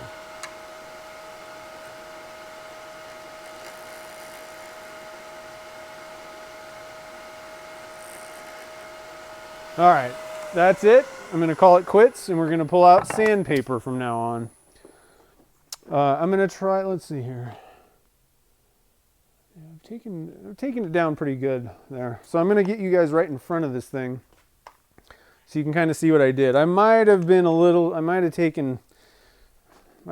tempting fate with that last cut there, because the idea is you want to kind of sneak up on, you know, the final height or whatever. I'm trying to get you guys kind of even with this thing, and then zoom it in. So it's pretty flat right now. Like I got to make sure that I kind of watch what I'm doing a little bit there.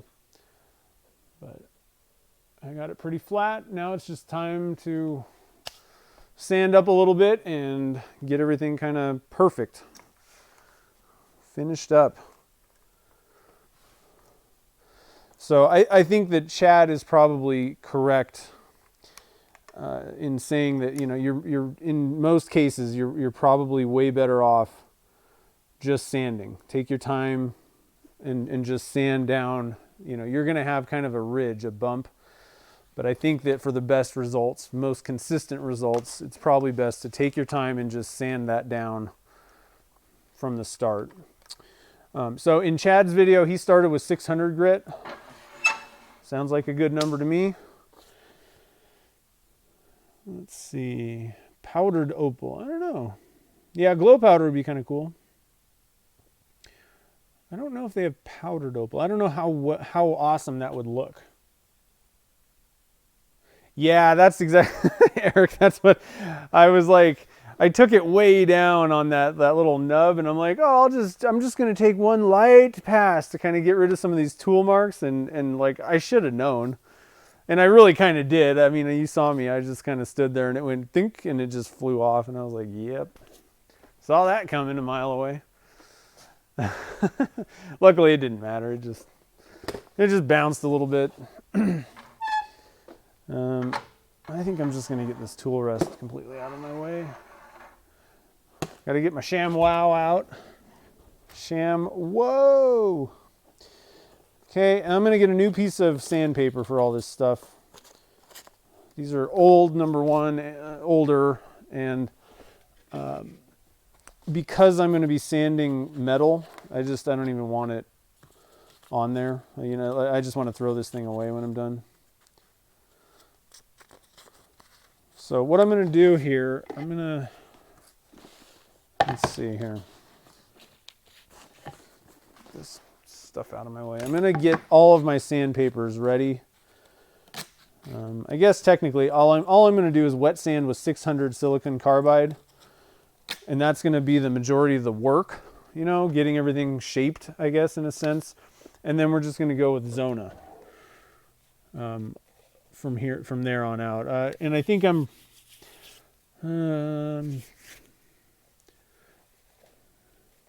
Chad typically just goes with Zona all the way. So let's just do that, I guess. Why not? So let me just get I'm getting my little papers ready here. But I do have to cut the higher grits. So I think after blue is pink. Then aqua. Why do I not have any of these pieces? There they are. I knew it. Pink, aqua, and white.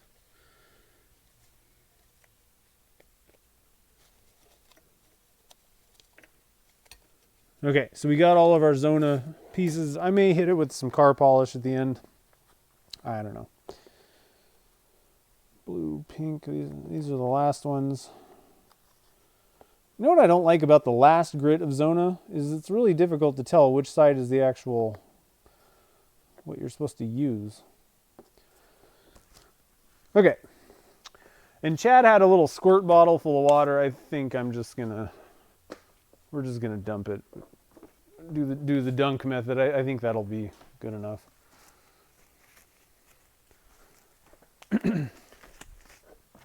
Okay, got you guys up. Let's see here. Yeah, I know. It's pretty easy with those spheres, especially when you cut on the ends too.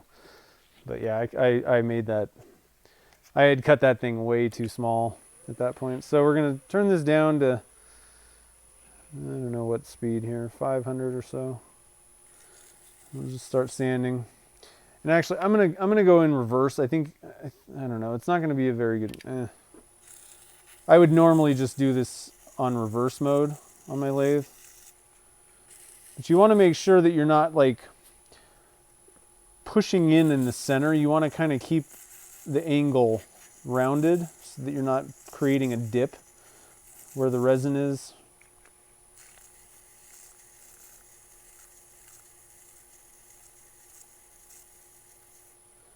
But this is already going pretty quick. Feels like.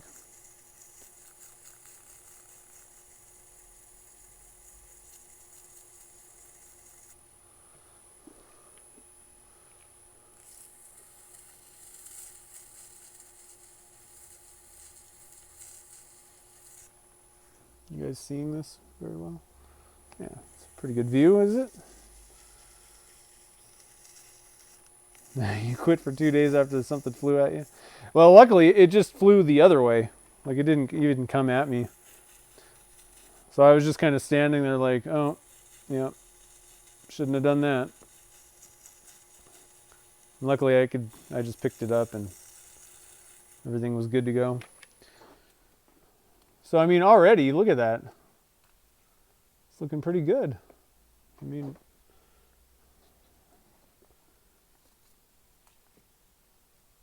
wow, it's looking really good. I don't know. I guess I'll keep sanding a little bit more. I'm going to dry it off here in a sec. I don't think there's any, in Chad's video, he was doing a steel blank, steel core. And I can't imagine that there's any difference between steel and titanium in that, you know, for like cutting and sanding it and polishing and all that kind of stuff. Should be exactly the same.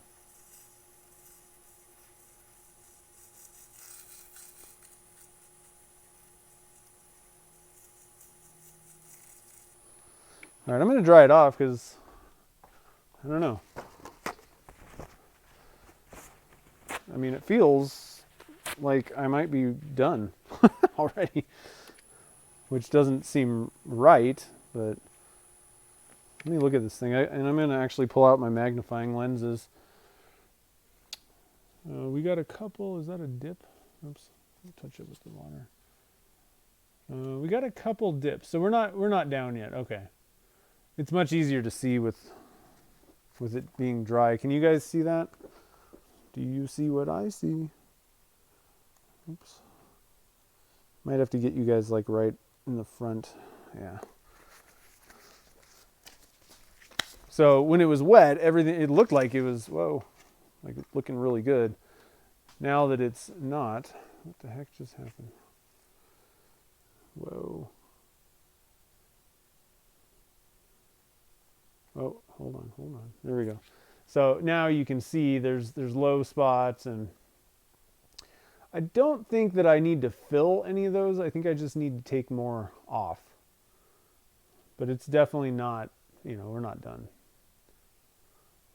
So, but there's not a lot to do still. I have a ton left to do.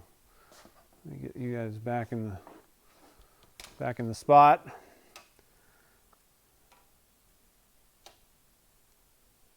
There we go. All right, so yeah, I thought that didn't feel like I was done. Your first UFO was a skew chisel. Oh, that's funny. I think I'm going to speed the lathe up a little bit. And actually, I want to feel, I think that I would typically, yeah, I would do this on top normally. But in this video, you're going to see nothing but the top of my hand if I do that. I think that's a little bit easier. So if you have the reverse function on your lathe, I would probably do that. Because I'm like kind of, it's weird from underneath. It's kind of a weird angle. I'll be okay, it's no big deal, but I do think that the top is easier.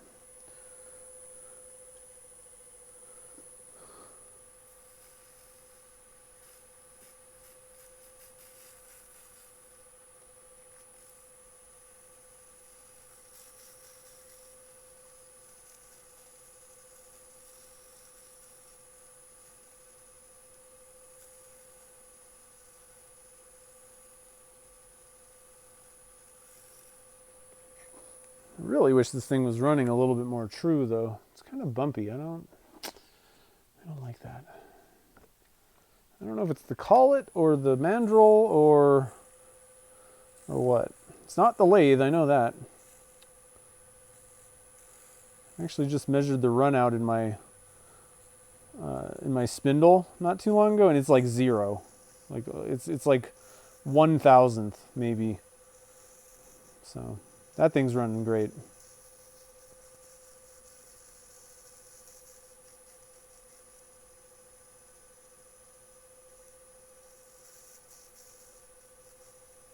I'm not giving it much pressure or anything like that. I'm just kind of letting the sandpaper do its job. I think, let's see. Yeah, we still got a little ways to go.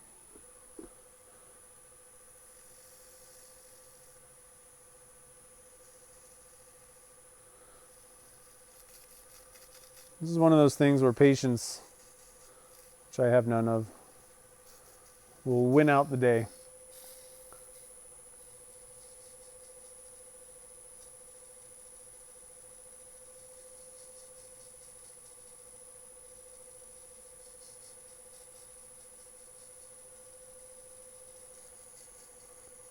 Yeah, I've had some pretty good catches with skew chisels.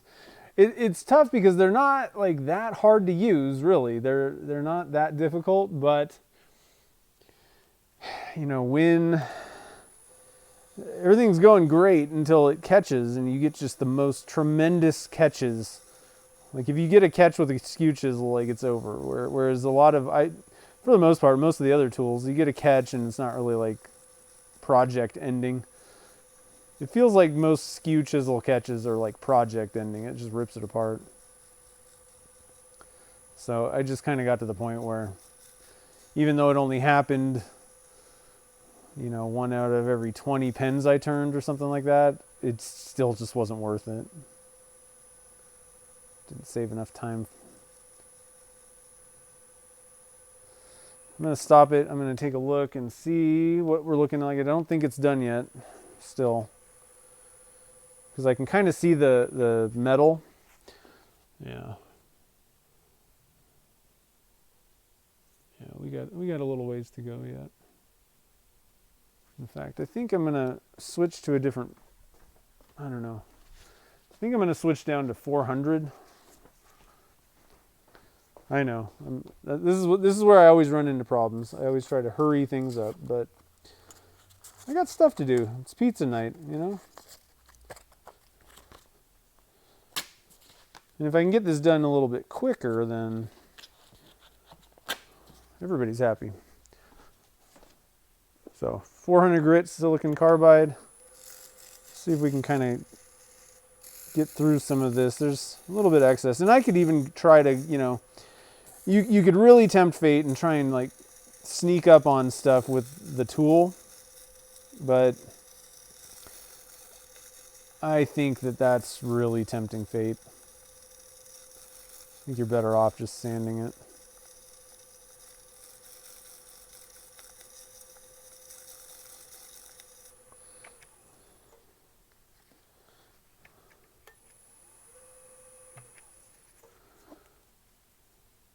Oh yeah, that's... I might have a low spot there. That might be a little bit too low. I don't know.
You love watching me sand. I know, it's so exciting, isn't it? So let's see, where are we at here? We're getting there. I mean, it's starting to kind of get close. But I still have a little bit, I got some low spots, that's for sure.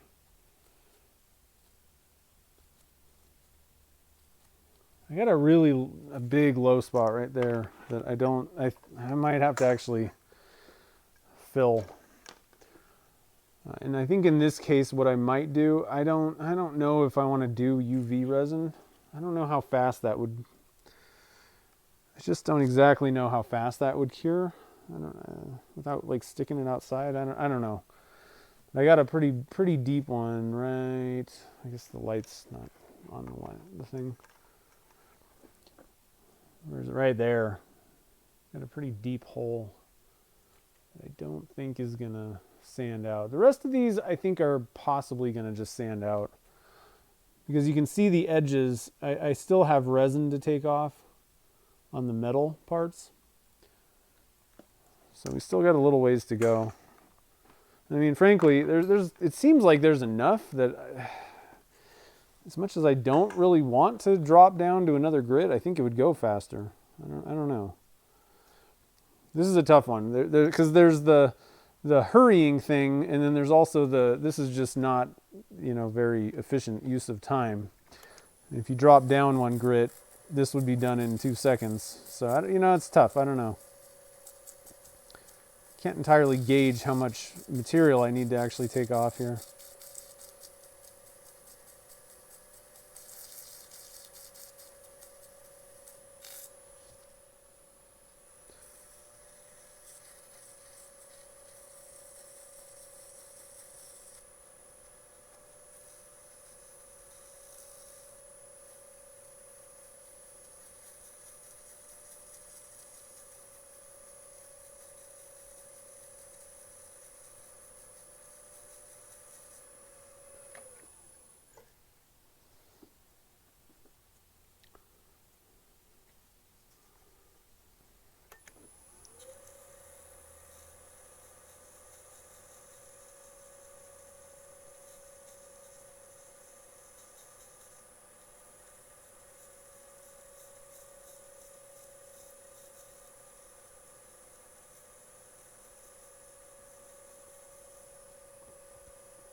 See if we're making any progress.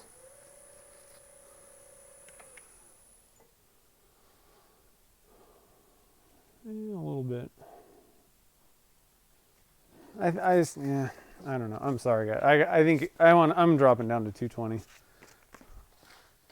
We could be sanding all night. I'll just be careful. Take it easy.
I'm going to dry it off and see what that's doing, if it's helping, if we're getting closer, faster. It's hard to tell. I think we just got more work to do.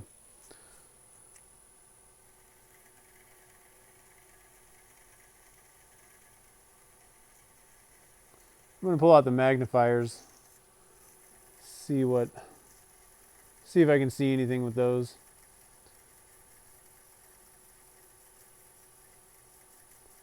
A lot of times these types of things look terrible for a long time, and then all of a sudden you get there and you're like, oh wow, it looks great.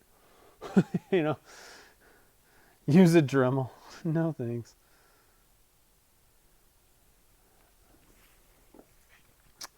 I know you're just kind of seeing the top of my hand here, but I think that I have a little bit more control on the top here.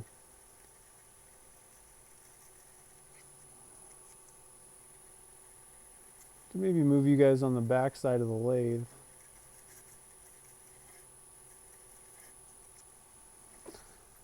When I say I have more control than I don't. It's a really small thing to sand, you know? It's like I'm barely, I feel like I'm barely doing anything.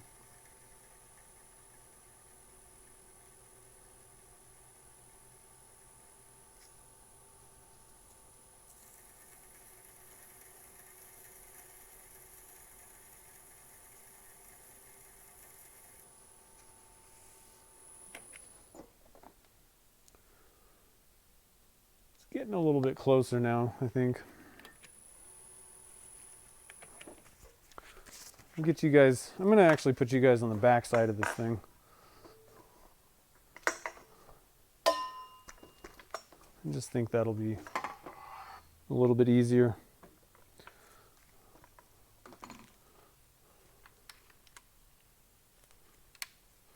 Oops. There. And right there. Actually. There.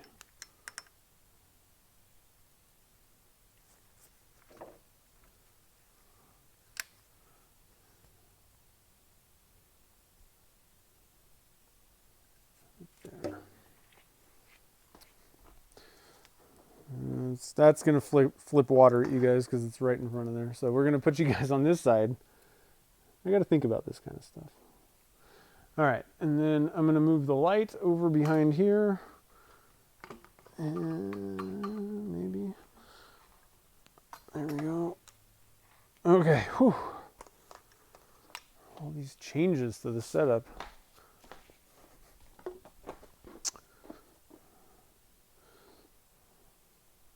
So it's looking pretty good, but we still have some resin, it looks like. A little bit up on the ridge there on the edge. We need to take off, I think. Looks like it, unless we got some kind of a funkiness going on. It's hard to tell. So we're just going to keep going. Just going to keep on sanding on.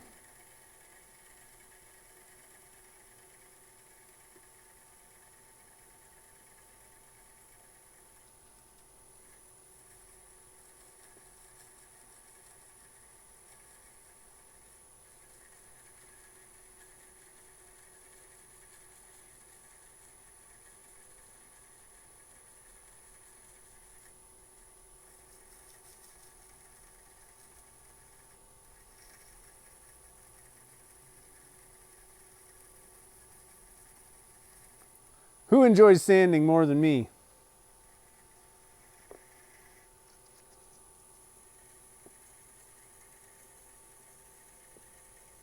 It is pretty exciting, you know, seeing all that work come to fruition.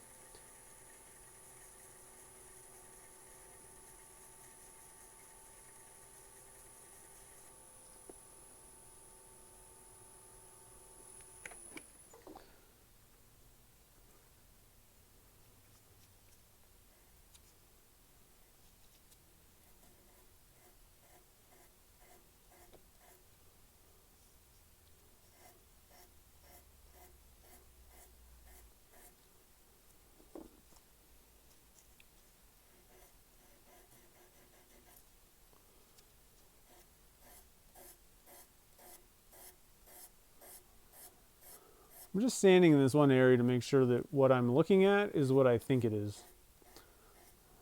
Make sure this resin comes off and everything looks good. Yeah, okay. We just have more resin. It was looking kind of funky on the edges there. And I'm going to put my magnifying lenses on also so I can really kind of get in here, see what's going on. But I think, yeah, it's just there's a little bit of resin still on the edge of the channel. So we're not there yet, basically. Just wanted to make sure that I wasn't just doing more sanding than necessary and what I was seeing was actually just problem areas. I didn't think that would happen, but you never know.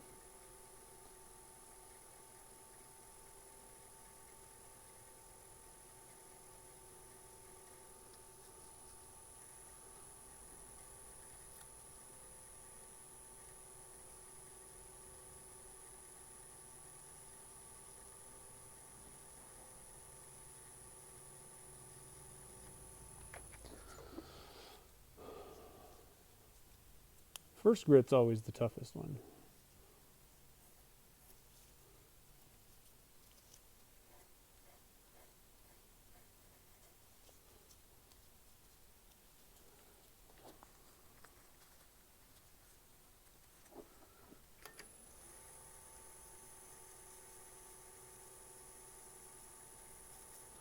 I'm going to get another piece of 220.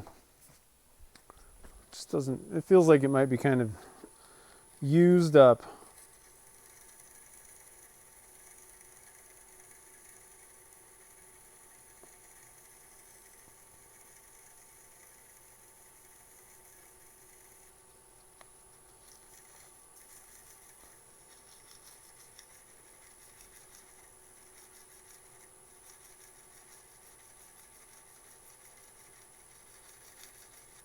This is the most exciting part of the video, isn't it, guys?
Yeah, spheres can be a little bit of a pain. Larger pieces just, they take longer, you know? I never have a problem with finishing pens. And I think it just has to do with there's just less surface area. In this case, it's a ring and there's not much surface area, but man. But that's why I keep dropping grits. Like, I don't know. I can't imagine how long it took Chad to sand with 600 grit. Although I don't think he had his piled up as high as I do. I think I probably could have gone a little farther with the tool. I don't know. I'd have to make a few of these to see how I would, you know, to find the way that I would do it.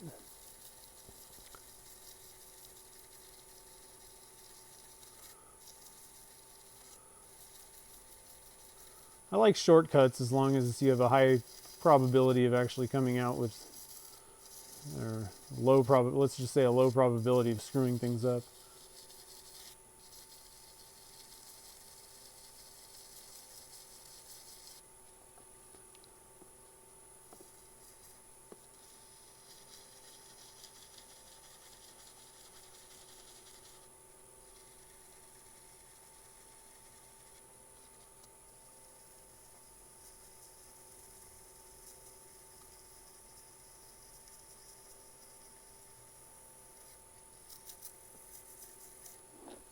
I think we might be getting there. Let's see.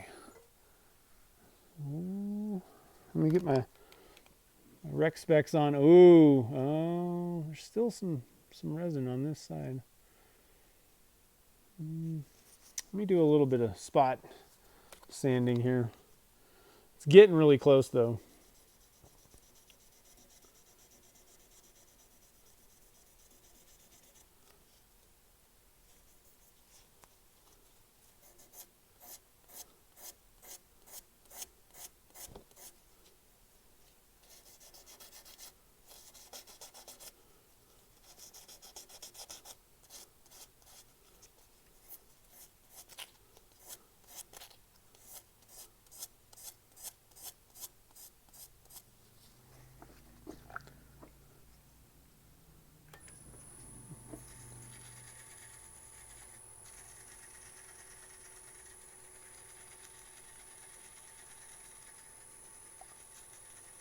I don't really think I want to put something rigid behind this.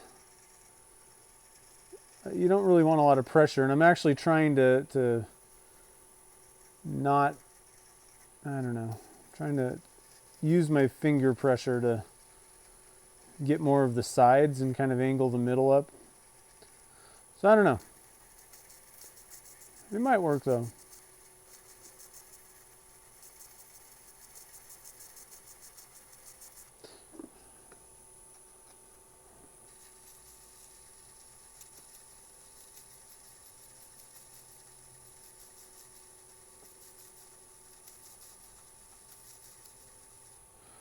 All right, let's stop and see where we're at here.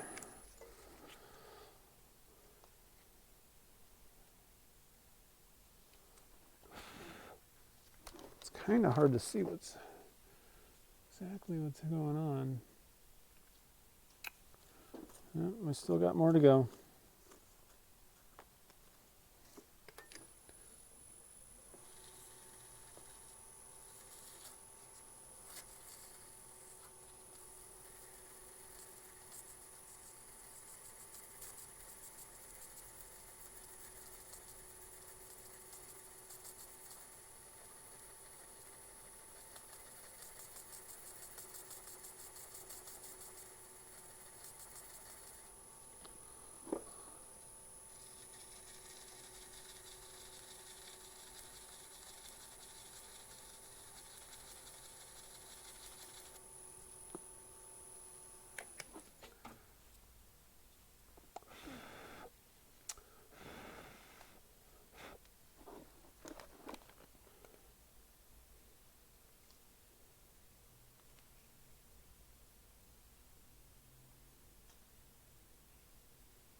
All right, I think I got it. I'm just going to do a little bit of hand sanding, make sure that, what I'm trying to do is just make sure that I've gotten everything off of the metal rim, and I think we're there now. It's kind of hard. This thing is so small that, you know, and I don't have a light behind me, I guess. Maybe let me hit this light. Maybe that'll help a little bit. Oh, it's pretty bright now.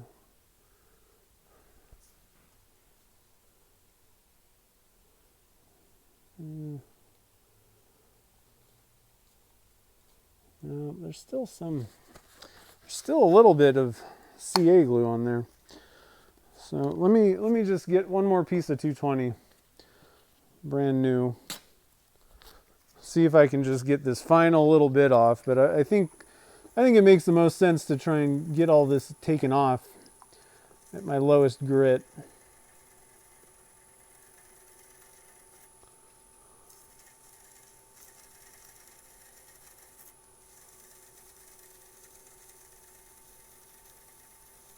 Now this mandrel's kind of wobbling. I don't know if that's having anything to do with this.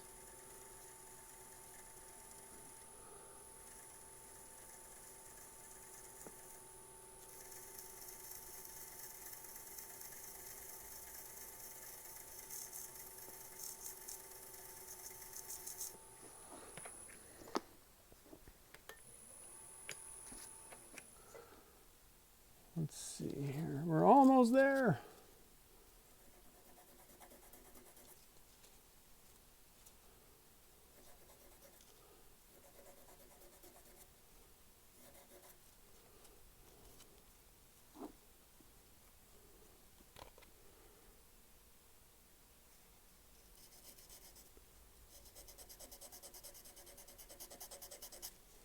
There's one of those kind of tall, pokey things right there.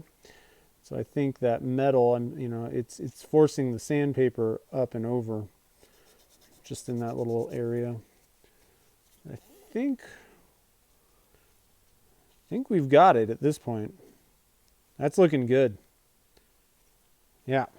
Okay, so we're done with 220. And I'm just going to throw that in the trash because it's got some metal shavings in it as well. So back up to 400, and this should go pretty quick now.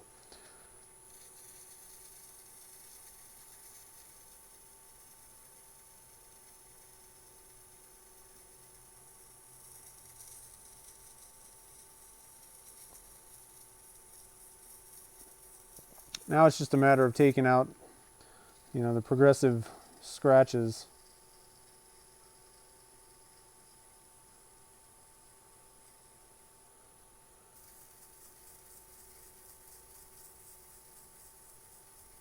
I'm thinking that's probably good. Look at this a little bit. Do I have a hole?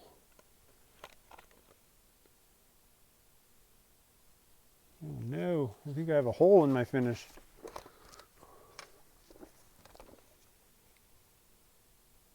Ooh, we have a hole. That was probably an air bubble.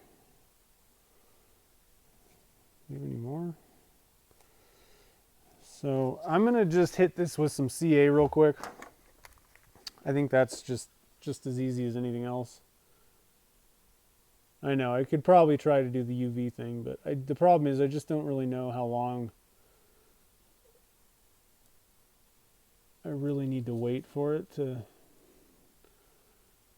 Oh man, why is this being like that? With CA glue, once I hit it with the accelerator, it's good. I don't really know about the UV stuff. I'd rather go with something I know on this one.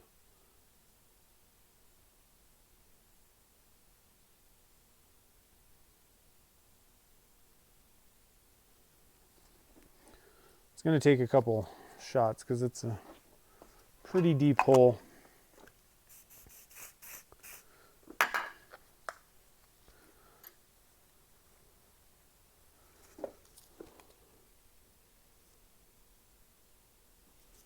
Okay, I don't know what the deal is with this glue.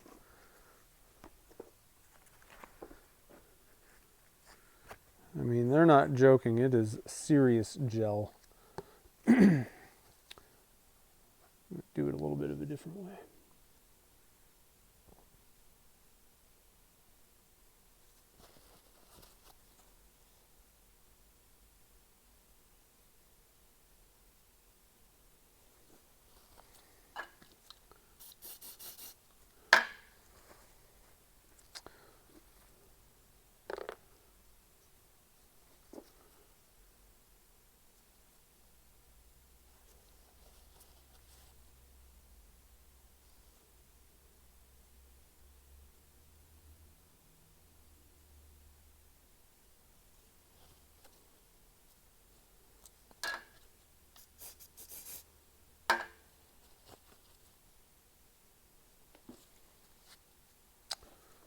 All right, so let's just see if that did the trick there.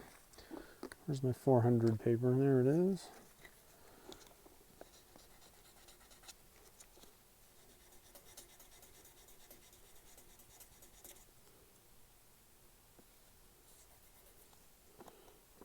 I'm going to drop down.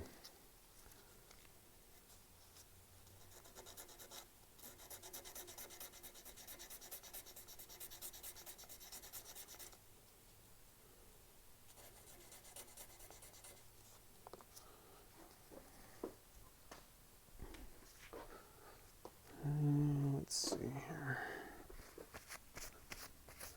Need some more paper towels.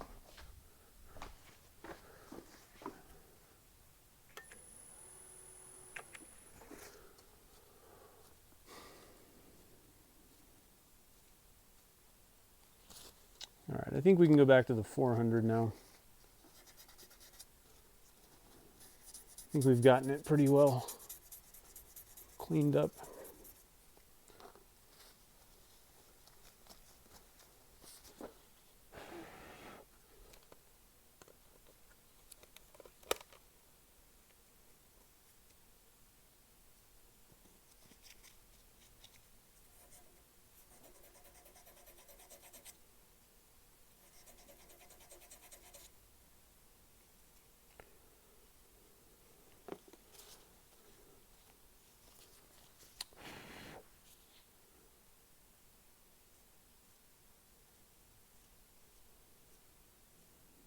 It's still there.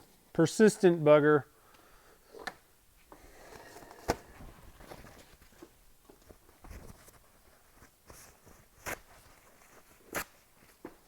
I don't want to leave this little hole here because it's really not going to be a good deal in the long run.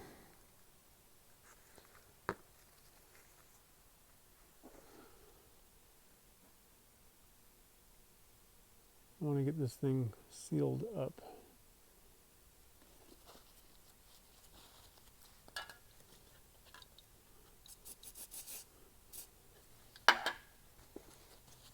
So that, and this is the problem. This is what happens when you kind of rush things. It's always best to take your time, but do I do that? No.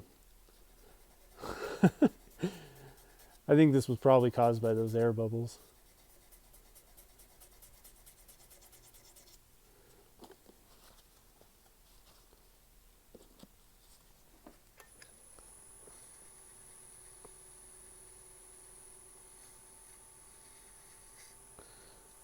So let's see if we can get going here with the 400, get everything out.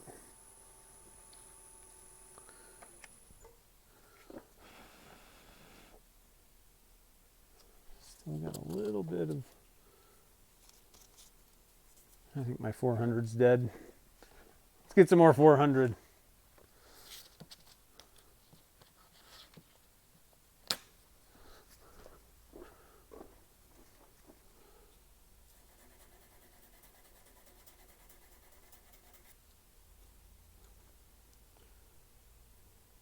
Okay, so I think, I gotta poke this thing a little bit, see what's going on, but I think we got it filled. It may still be kind of, yeah, there's gonna be a visible thing there, but we have the hole filled at this point. So let me just give this a couple more seconds with the 400.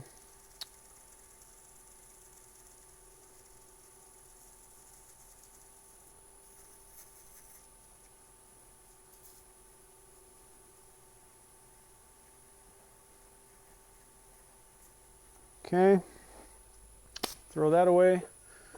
I just made some paper towels. Where'd they go? There they are. Wipe that off. Okay, up to 600 again. Back to 600. And so everything should be pretty much downhill at this point, I think.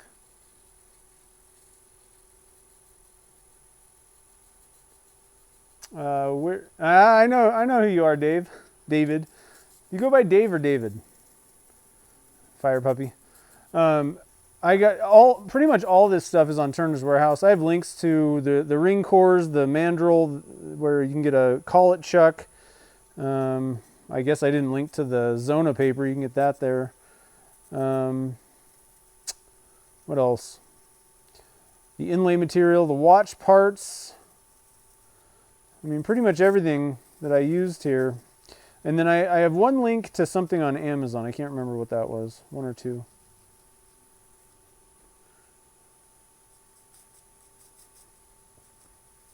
But those are all down in the show notes. Jen just said so. Jen's got me covered. All right, I think we're probably good on the 600 there. The metal's starting to really shine. So now we're going to our first grit of Zona paper.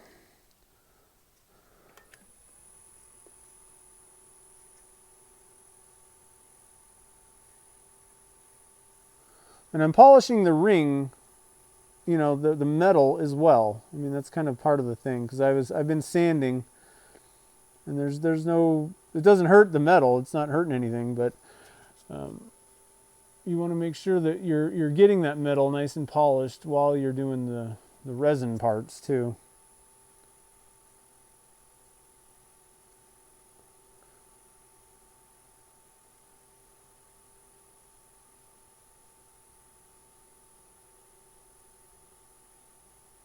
It's already starting to really get shiny here, just with this first grit of Zona.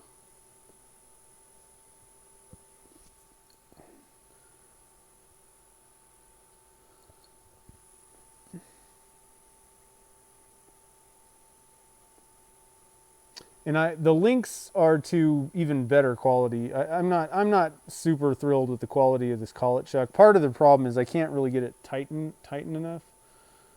And I'm not even sure about this ring mandrel. The stuff that, these are not the exact ones that Chad sells.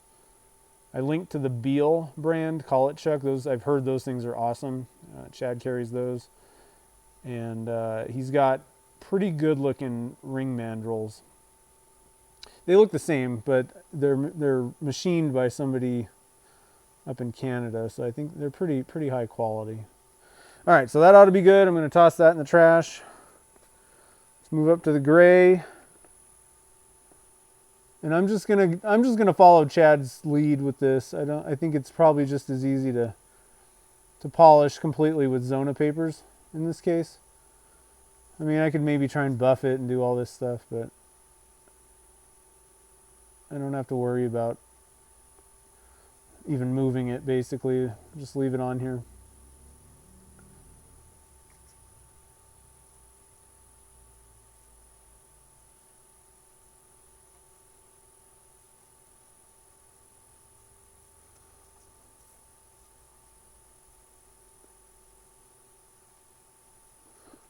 Call that good. Move on to the blue, the light blue.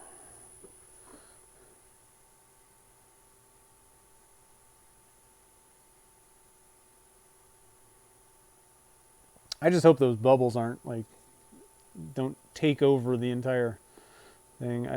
For anybody that's kind of just joining us, this is the first time I've done this, and I didn't really spend a lot of time making sure every time I added the UV resin to get bubbles out and do all that stuff. So, and I think there's going to be quite a few little air bubbles in there. So it's kind of going fast. So I'm just hoping that doesn't that's not all that you see is a bunch of these air bubbles in the resin.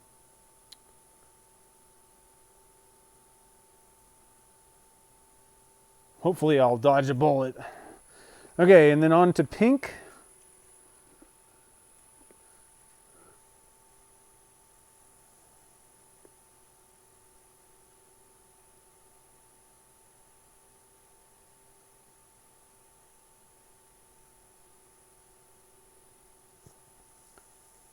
It's getting shiny. What do you guys think?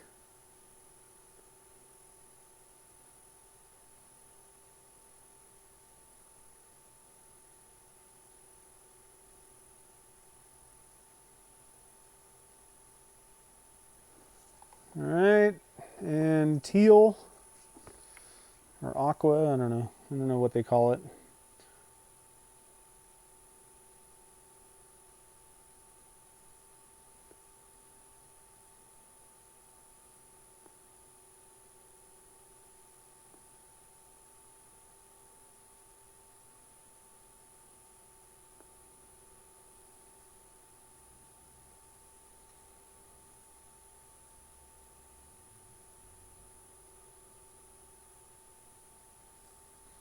And white.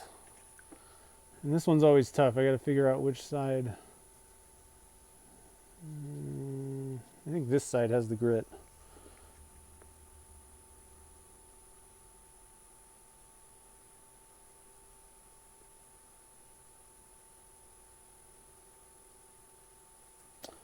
So we'll give this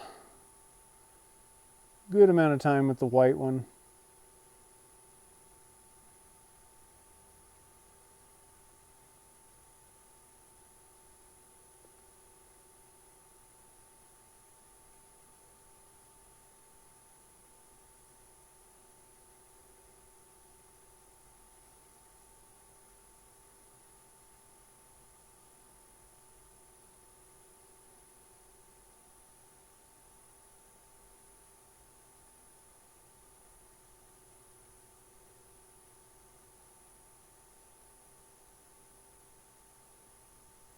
All right, I'm going to call that. I think that's probably good. Let's see how we did. I'm going to get yeah, there's bubbles. Actually, there's some scratch marks too. I didn't really do a very good job sanding. So we are going to skip back up to the 750. We're going to go through the papers again, because I don't know if I really did a very good job. Actually, I think yeah. We're gonna go with some more Zona papers.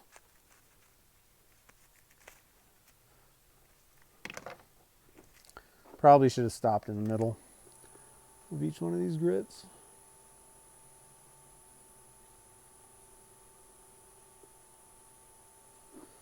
See what my progress was.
All right, and then blue.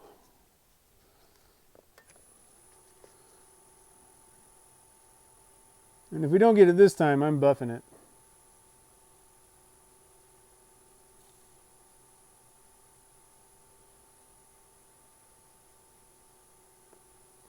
Recall the tools Zach mentioned above.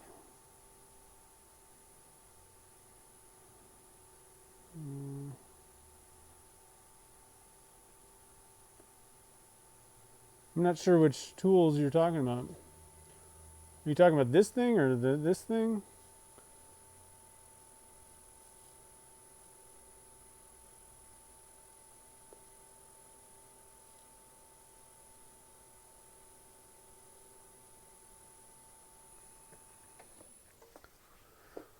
I need some more paper towels. Oh no, I'm out of paper towels.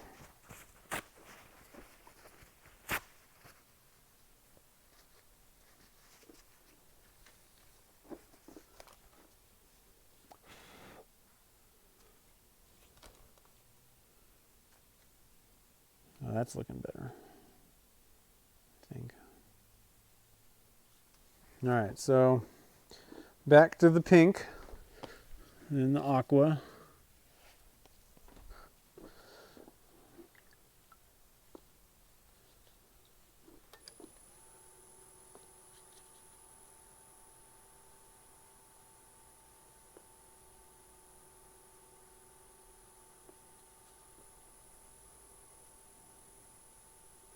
Skew chisel?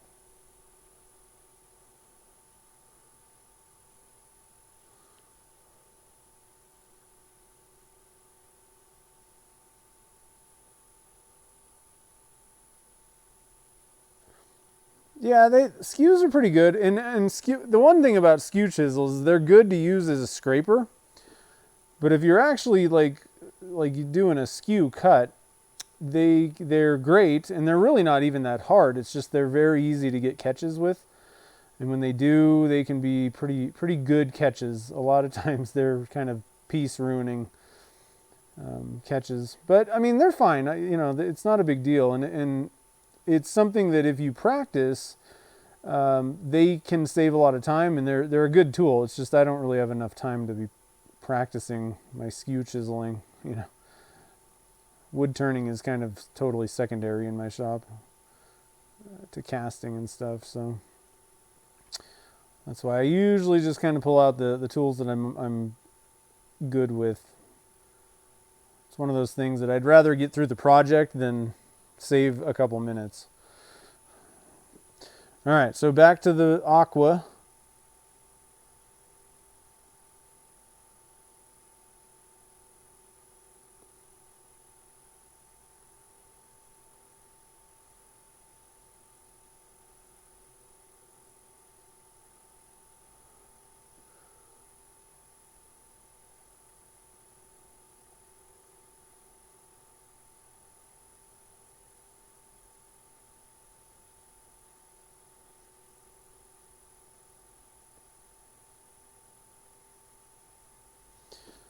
Let's try and see if we can get through the white again. I can never tell which side is the actual cutting. Let's just go with this side, I don't know.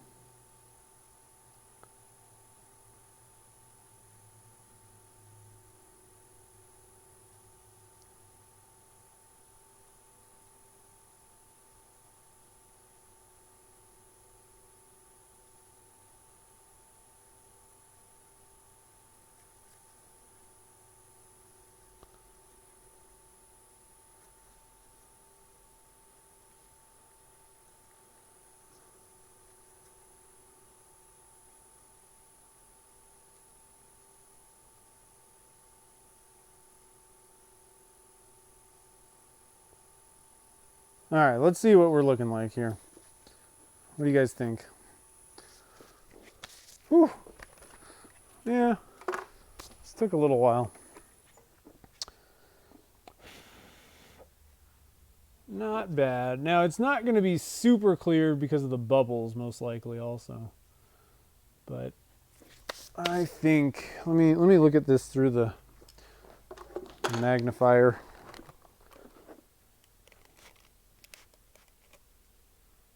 See what I can see. Yeah, there's still a few scratches. All right, screw this. I'm best at the buffing wheels, so we're gonna go and take it to the buffing wheels and see what that does. Now, the one issue with this is it's gonna make my buffing wheel black because I'm gonna be buffing metal. So that's kind of a pain, but oh well, not that big of a deal. But it is something to keep in mind. And I don't know if that actually does anything, if that has negative consequences. Maybe somebody can answer that does more polishing or knows about this stuff. I usually try to keep my buffing wheels clean. If I do get black marks, I usually try to take them off. But it may really not be that necessary. Okay. I'm going to put a face mask on. I don't want to be breathing this triple E dust.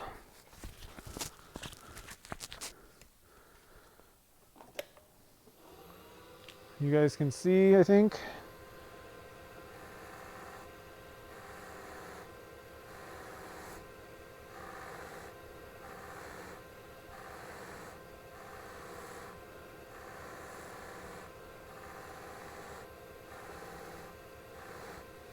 Let me add a little bit more here.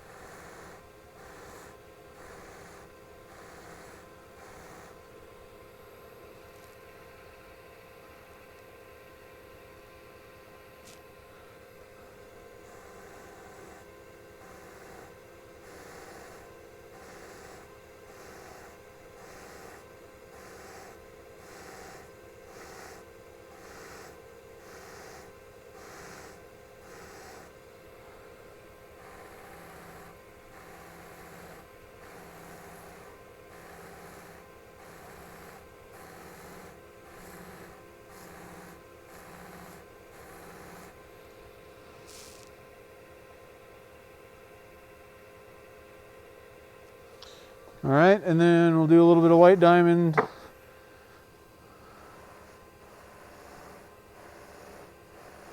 It's not really making my wheels black, I don't think. Not too bad. So that's nice.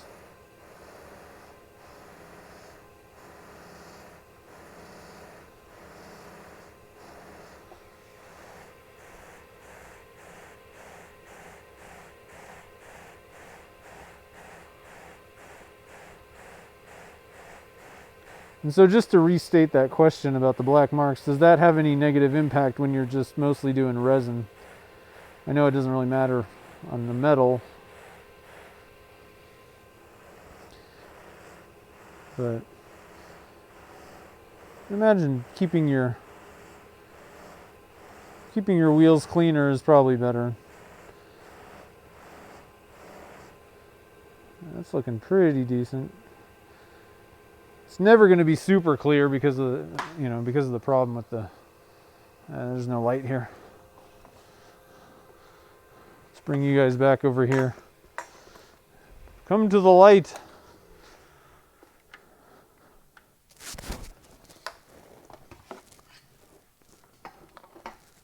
All right. So now that's looking pretty darn good. And we haven't even done our final step. So I'm just going to pop it back in here, and I'm just going to apply some car polish by hand. I'm not going to mess around with the buffing wheel.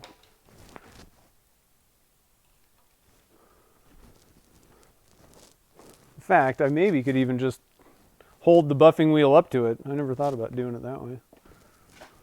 Seems kind of silly, but might work.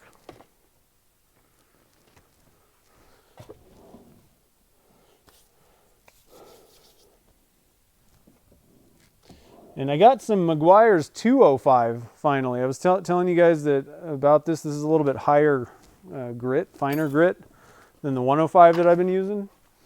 And I did try it out a little bit. I haven't put it through its paces yet, but it definitely did seem to take out some of the swirls. So I don't know if I can go from that white diamond to 205. That's one thing. I don't know if paper towels are they may not be necessarily soft enough for this. I don't know. We're just going to give it a shot. Is this thing tight? Yeah, I'm gonna...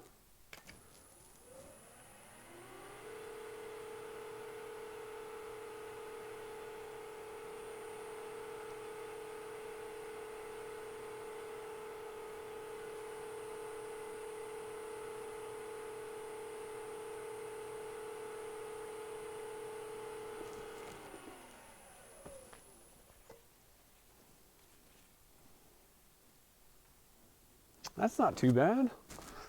It's a shame there's bubbles. Like I said, I'm not mad or anything like that because I accepted it. I knew that it might have been a possibility when I was making this thing.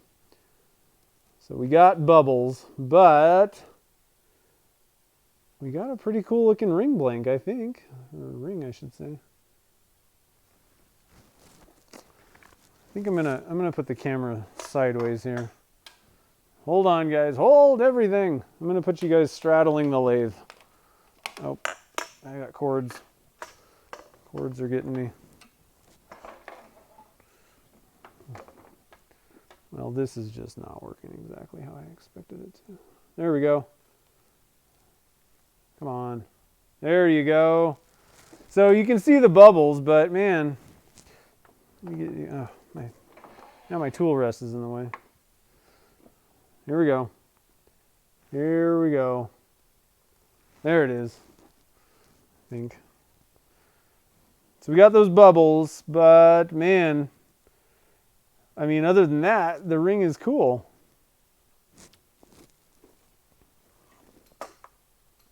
That didn't help anything. That didn't help anything at all. There we go. Try and get like a straight down kind of view.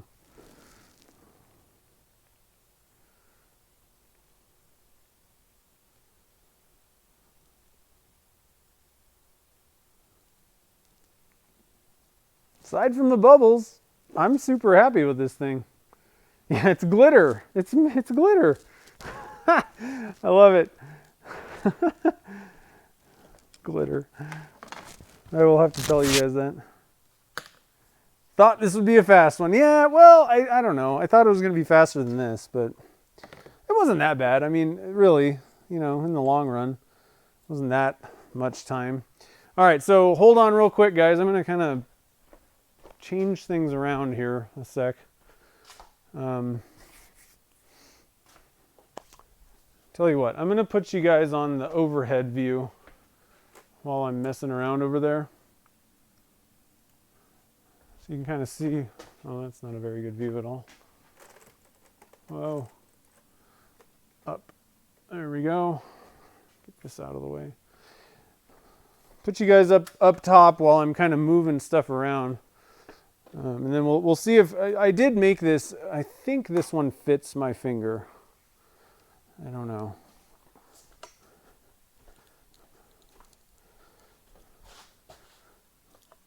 I'm not entirely sure if it does. I think it'll fit once I get it over my knuckle. Probably won't be able to get it off, but you know.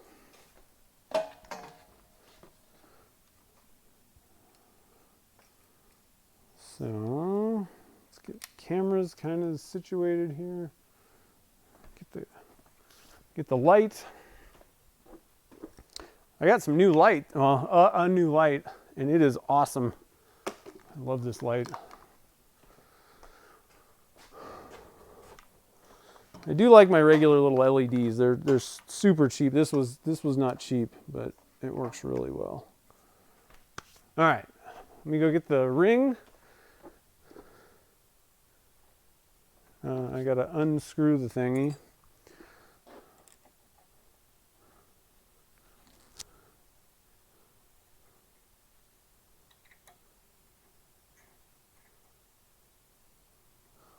Okay.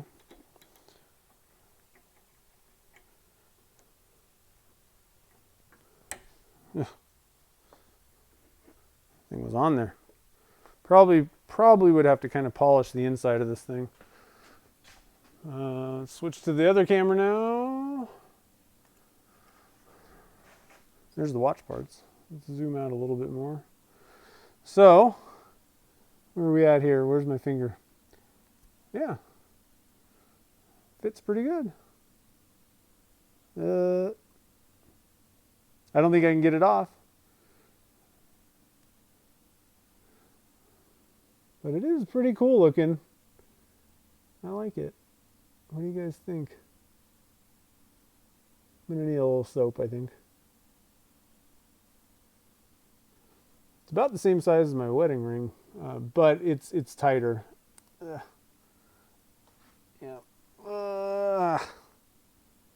Oh, there we go. I got it.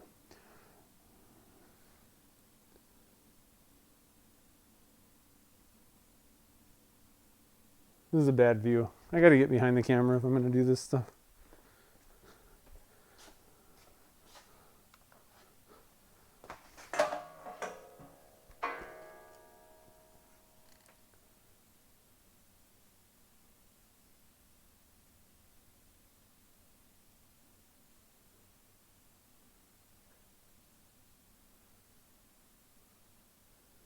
And there's like a million things you could do. I just kind of, like I said, I whipped this thing together. And it's the first one I've ever made.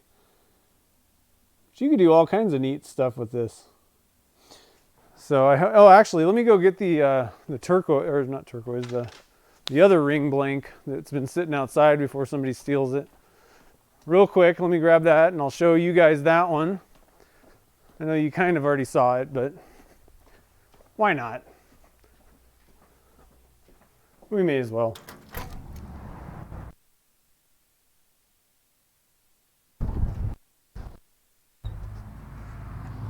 They didn't even steal it.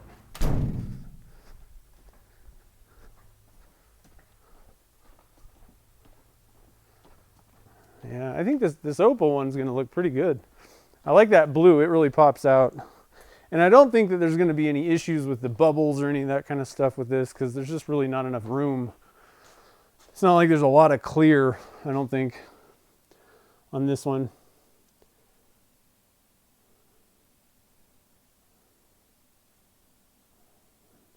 So in this case, you know, it's definitely above the surface. I don't think I'd sit there and sand it. I would just turn it mostly off. This stone sand's fine, but it'll turn just fine too. The opal. So I'm pretty excited. That was fun.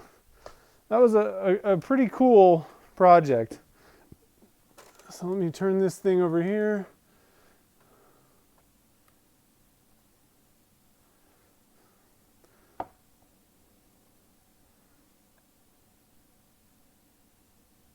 Yeah, the brush might have put some bubbles in there. I don't know. we'll have to kind of play around a little bit more with that, but it's a, you know, for the most part, it's super simple. There's really nothing to, you know, doing this, and there's a million different things that you could do with these like channel rings, and they're really nice. These titanium ones are like heavy duty, like it's a solid, nice piece of equipment, and I think they cost like $8 or $9 maybe, if that, for the blanks. Maybe they were even cheaper. I can't remember. Let me look real quick. They really weren't that expensive considering they're good quality, you know, components. Let's see. Ring blanks, where are they? Yeah, so the stainless steel ones are 8, tungsten are 9, I want to say, something like that. Yeah, $8 or $9. I mean, really, you can't beat it. It's a fun project. It's a pretty simple project. It may not be the fastest thing on the planet that you could do, but you know, it's pretty fun. As long as, like I said, as long as you don't get frustrated by the little components and stuff and putting stuff in there. I think it's something that anybody can do. So I hope you guys give this a shot. Let's see here. So this week coming up on Friday, we're going to be doing the, let's see here. It's been like 3 hours of streaming. My brain's gone. We're going to be doing the burls. We're going to make a couple more of these. So I'm going to let you guys have at it and come up with some fun ideas to make. Well, I guess we're going to do one since I only have one mold. We're going to do one of those, and then we're going to cast, let's see, 2, maybe 3. It depends on how much time we got on Friday, but we're going to cast the ones that I've already made. So it should be kind of fun. I thought after doing the sphere video, it'd be kind of fun for you guys to kind of get in and put some colors together and help kind of create some more of the blanks with these kind of faux burl sphere blanks. So I hope you guys come join the fun Friday. That'll be at 3 p.m. Pacific time. And then on Saturday is the Easy Wood Tools event. Let me put another link in the little thing, the chat window here. So all the information, but a bunch of other makers on YouTube are Easy Wood Tools is kind of sponsoring this maker demo, live demo day. And so there's a bunch of us that have YouTube channels, and on Saturday the 27th, I don't know when it starts, what the first time is. My time is 2 p.m. Central time. So I'll be doing, casting that big hunk of burl that Doug gave me. So we're going to be doing a little bit of casting on mine. Carl Jacobson's doing it, Jamie Page, and all kinds of people. All the information and all their times are at that link. So go check that out. On Saturday, there's going to be live events all day long. Pretty cool. And big thank you to Easy Wood Tools and Carl Jacobson for putting that on. And then next week, we actually, and I'll have more information about this. I haven't talked to Bradley about it, but supposedly there's, I think it's on Wednesday, is there the Spiracraft, like some anniversary. I don't know if it's 2 or 3 years. I'm not sure exactly how many years now, but they're having something next week. So I'll let you guys know what's going on with that. I don't know exactly what's happening yet. So should be pretty fun. But anyway, I appreciate you guys all joining the fun tonight. And don't forget, make sure and go check out that sphere video and share with friends if you think it's a good video. I had a good time making that video, so I'm kind of proud of that one. So go check that one out. That's my most recent one. And then Sunday, I'll have a new video up as well.